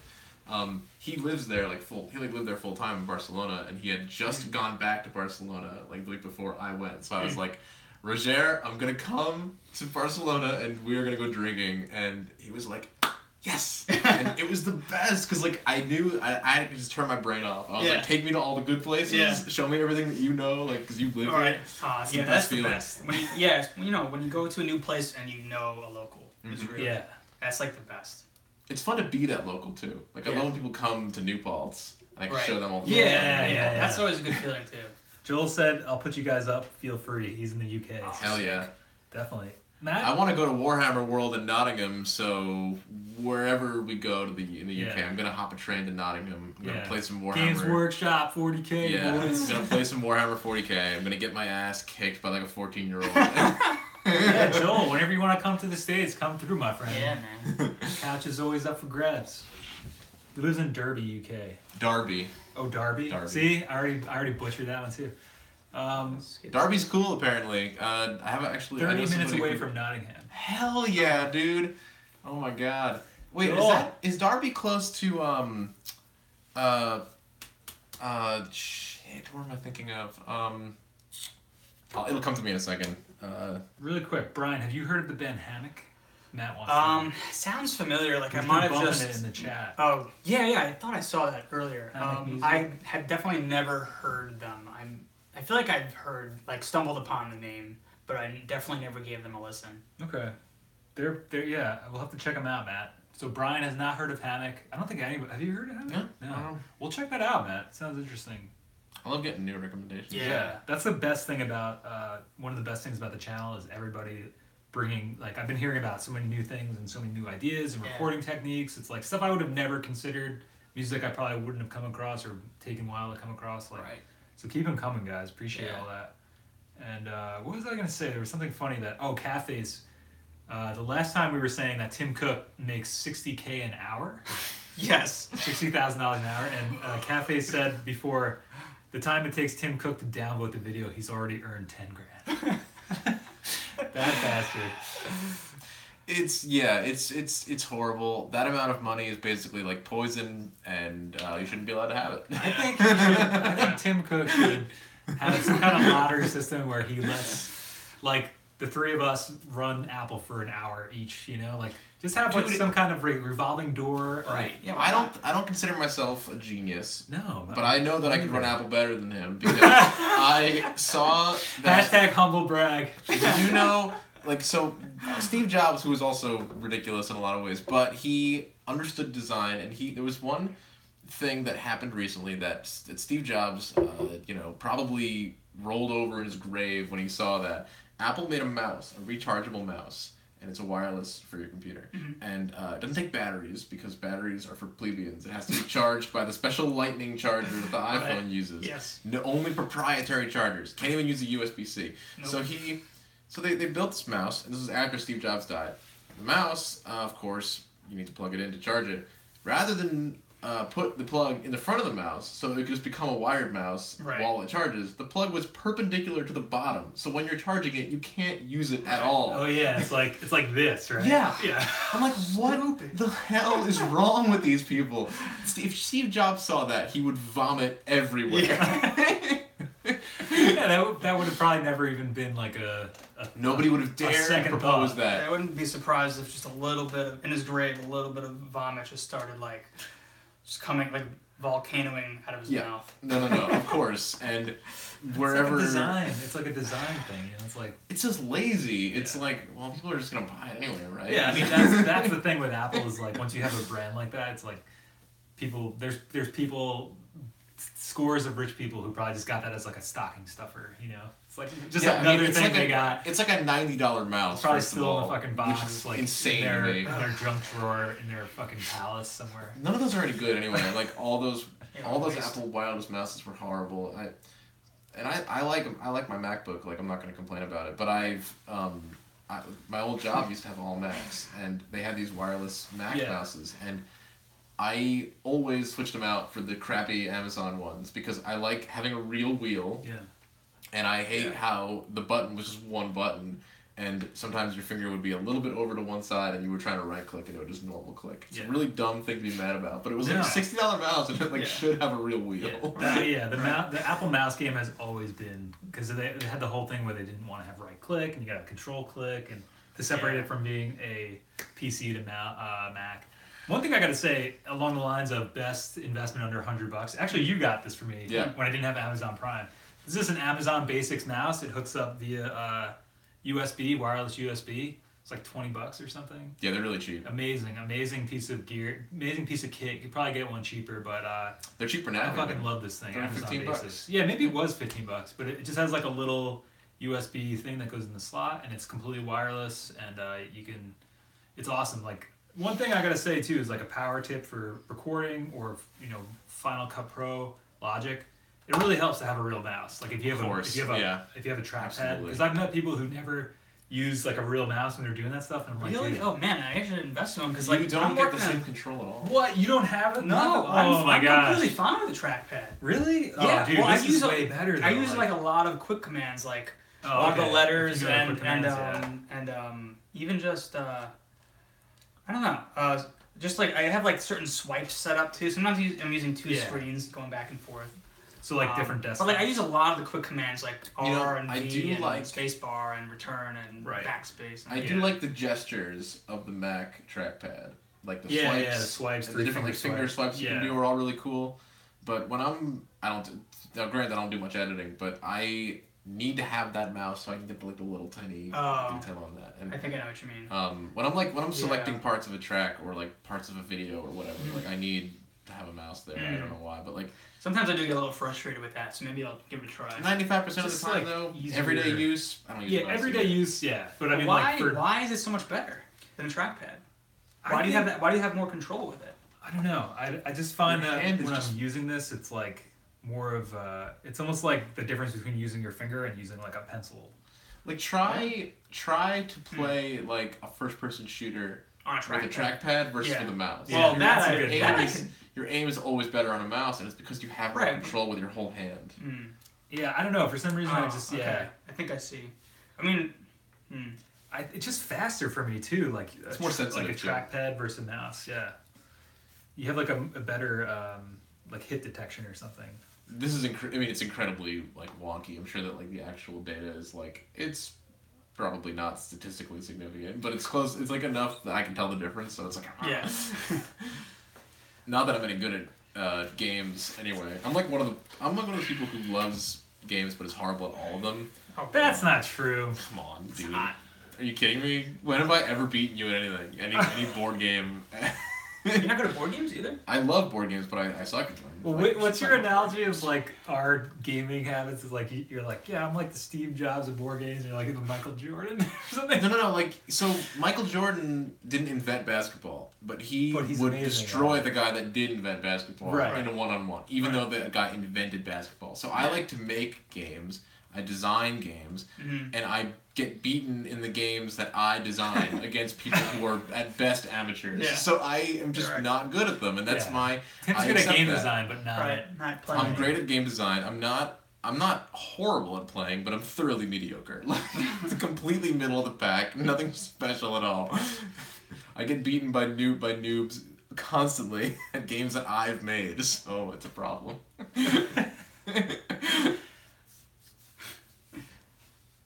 Oh wait, we got a question, guys. In terms of Dave said those Magic Apple Mouse also ate up so many AA batteries, ridiculous, like 40 AA batteries. Yeah, the ones that took What a waste. the ones that took real batteries drained them like that. They're worse than a Game Boy. Just drain batteries constantly. Oh, Joel had a bounce. Later, Joel. Peace. Check out What Matt's time is it? post. Oh, it's almost 3. Yeah, Yeah. we should probably We've been wrap streaming up. for, like, This is almost 3 crazy. hours. Because like we were streaming for a while before you came. And I now know. it's been, Well, like, We started at noon. I never You stopped gotta bounce. talking. That's the problem. I gotta work. All right, man. Yeah, we're gonna be wrapping up in a Alright. second here. Check out Matt's new post-rock track. He's got it up on YouTube. He linked it. And one last question, not related at all to Ambient or Indietronica, but we're gonna answer it. David says, "What are your thoughts on post-2012 MacBooks? You can't update the RAM. HDD. It's soldered. Not sure Steve Jobs would have gone for that. I think that's really an oversight. Honestly, like one of the things I did with my 2009 MacBook, and I think Brian did with Yeah, I his did my 2011, 2011. was upgraded the RAM. I did it and, with Steph's, and right. it really did help. Yeah. Yeah. So like, I think the fact that you're not able to do that, that's an oversight. It'd be like, I don't know. I can't think of a good analogy off the top of my head at the moment, but They're like, it'd be like a car that you can't fix or something. it's getting a lot of products are. I don't want to. Again, I'm gonna dive into this here, but a lot of things are becoming these corporate. Like the corporation is selling the experience and not just the product. Right? It's like, here's your MacBook. It is exactly the way we designed it, Right. and it doesn't change. Like, you Yeah, can't change I feel it. like that's always what Apple's been about, though. You know, but the old Macs, But that's like the really old Macs, you could pop that thing apart and just swap everything. Sure. And not that it was ever like intended to be that way, but you could. And Right. It was easy. And even like Steph's MacBook is like it's 2011. You can 4 screws hold the whole thing together. You could open it apart. You could open it up and just take everything Yeah. out. That's what you did. That's what I did. Yeah, but I mean, I got a new MacBook and it doesn't do the same thing. Right. But I feel like I got a brand new one, or not brand new, but like 2 years old, and that's brand new for me. I never buy anything when it comes out. I always wait to hear reviews, and it's ridiculously good for being so light. It's exactly what I need, which is just data analysis, a lot of math, and like programs that just do a lot of calculation, and it's perfect for that. I can't anticipate ever needing to change anything based on that. But if you're the kind of person that like is buying software that's like constantly evolving, Right. it would be a problem, I think. Yeah. Yeah. And it just leads to the planned obsolescence of the computer. Mm-hmm. But yeah, like R is never going to change enough where I'm gonna need new RAM for that. You know what I mean? It's like it's pretty much the same program. And I It's been think since the too, it's 90s. like maybe they're just trying to make them easier because like a lot of people use their phones now. That's their computer. Like Right. phones, Yeah. iPhones are really or Pixels.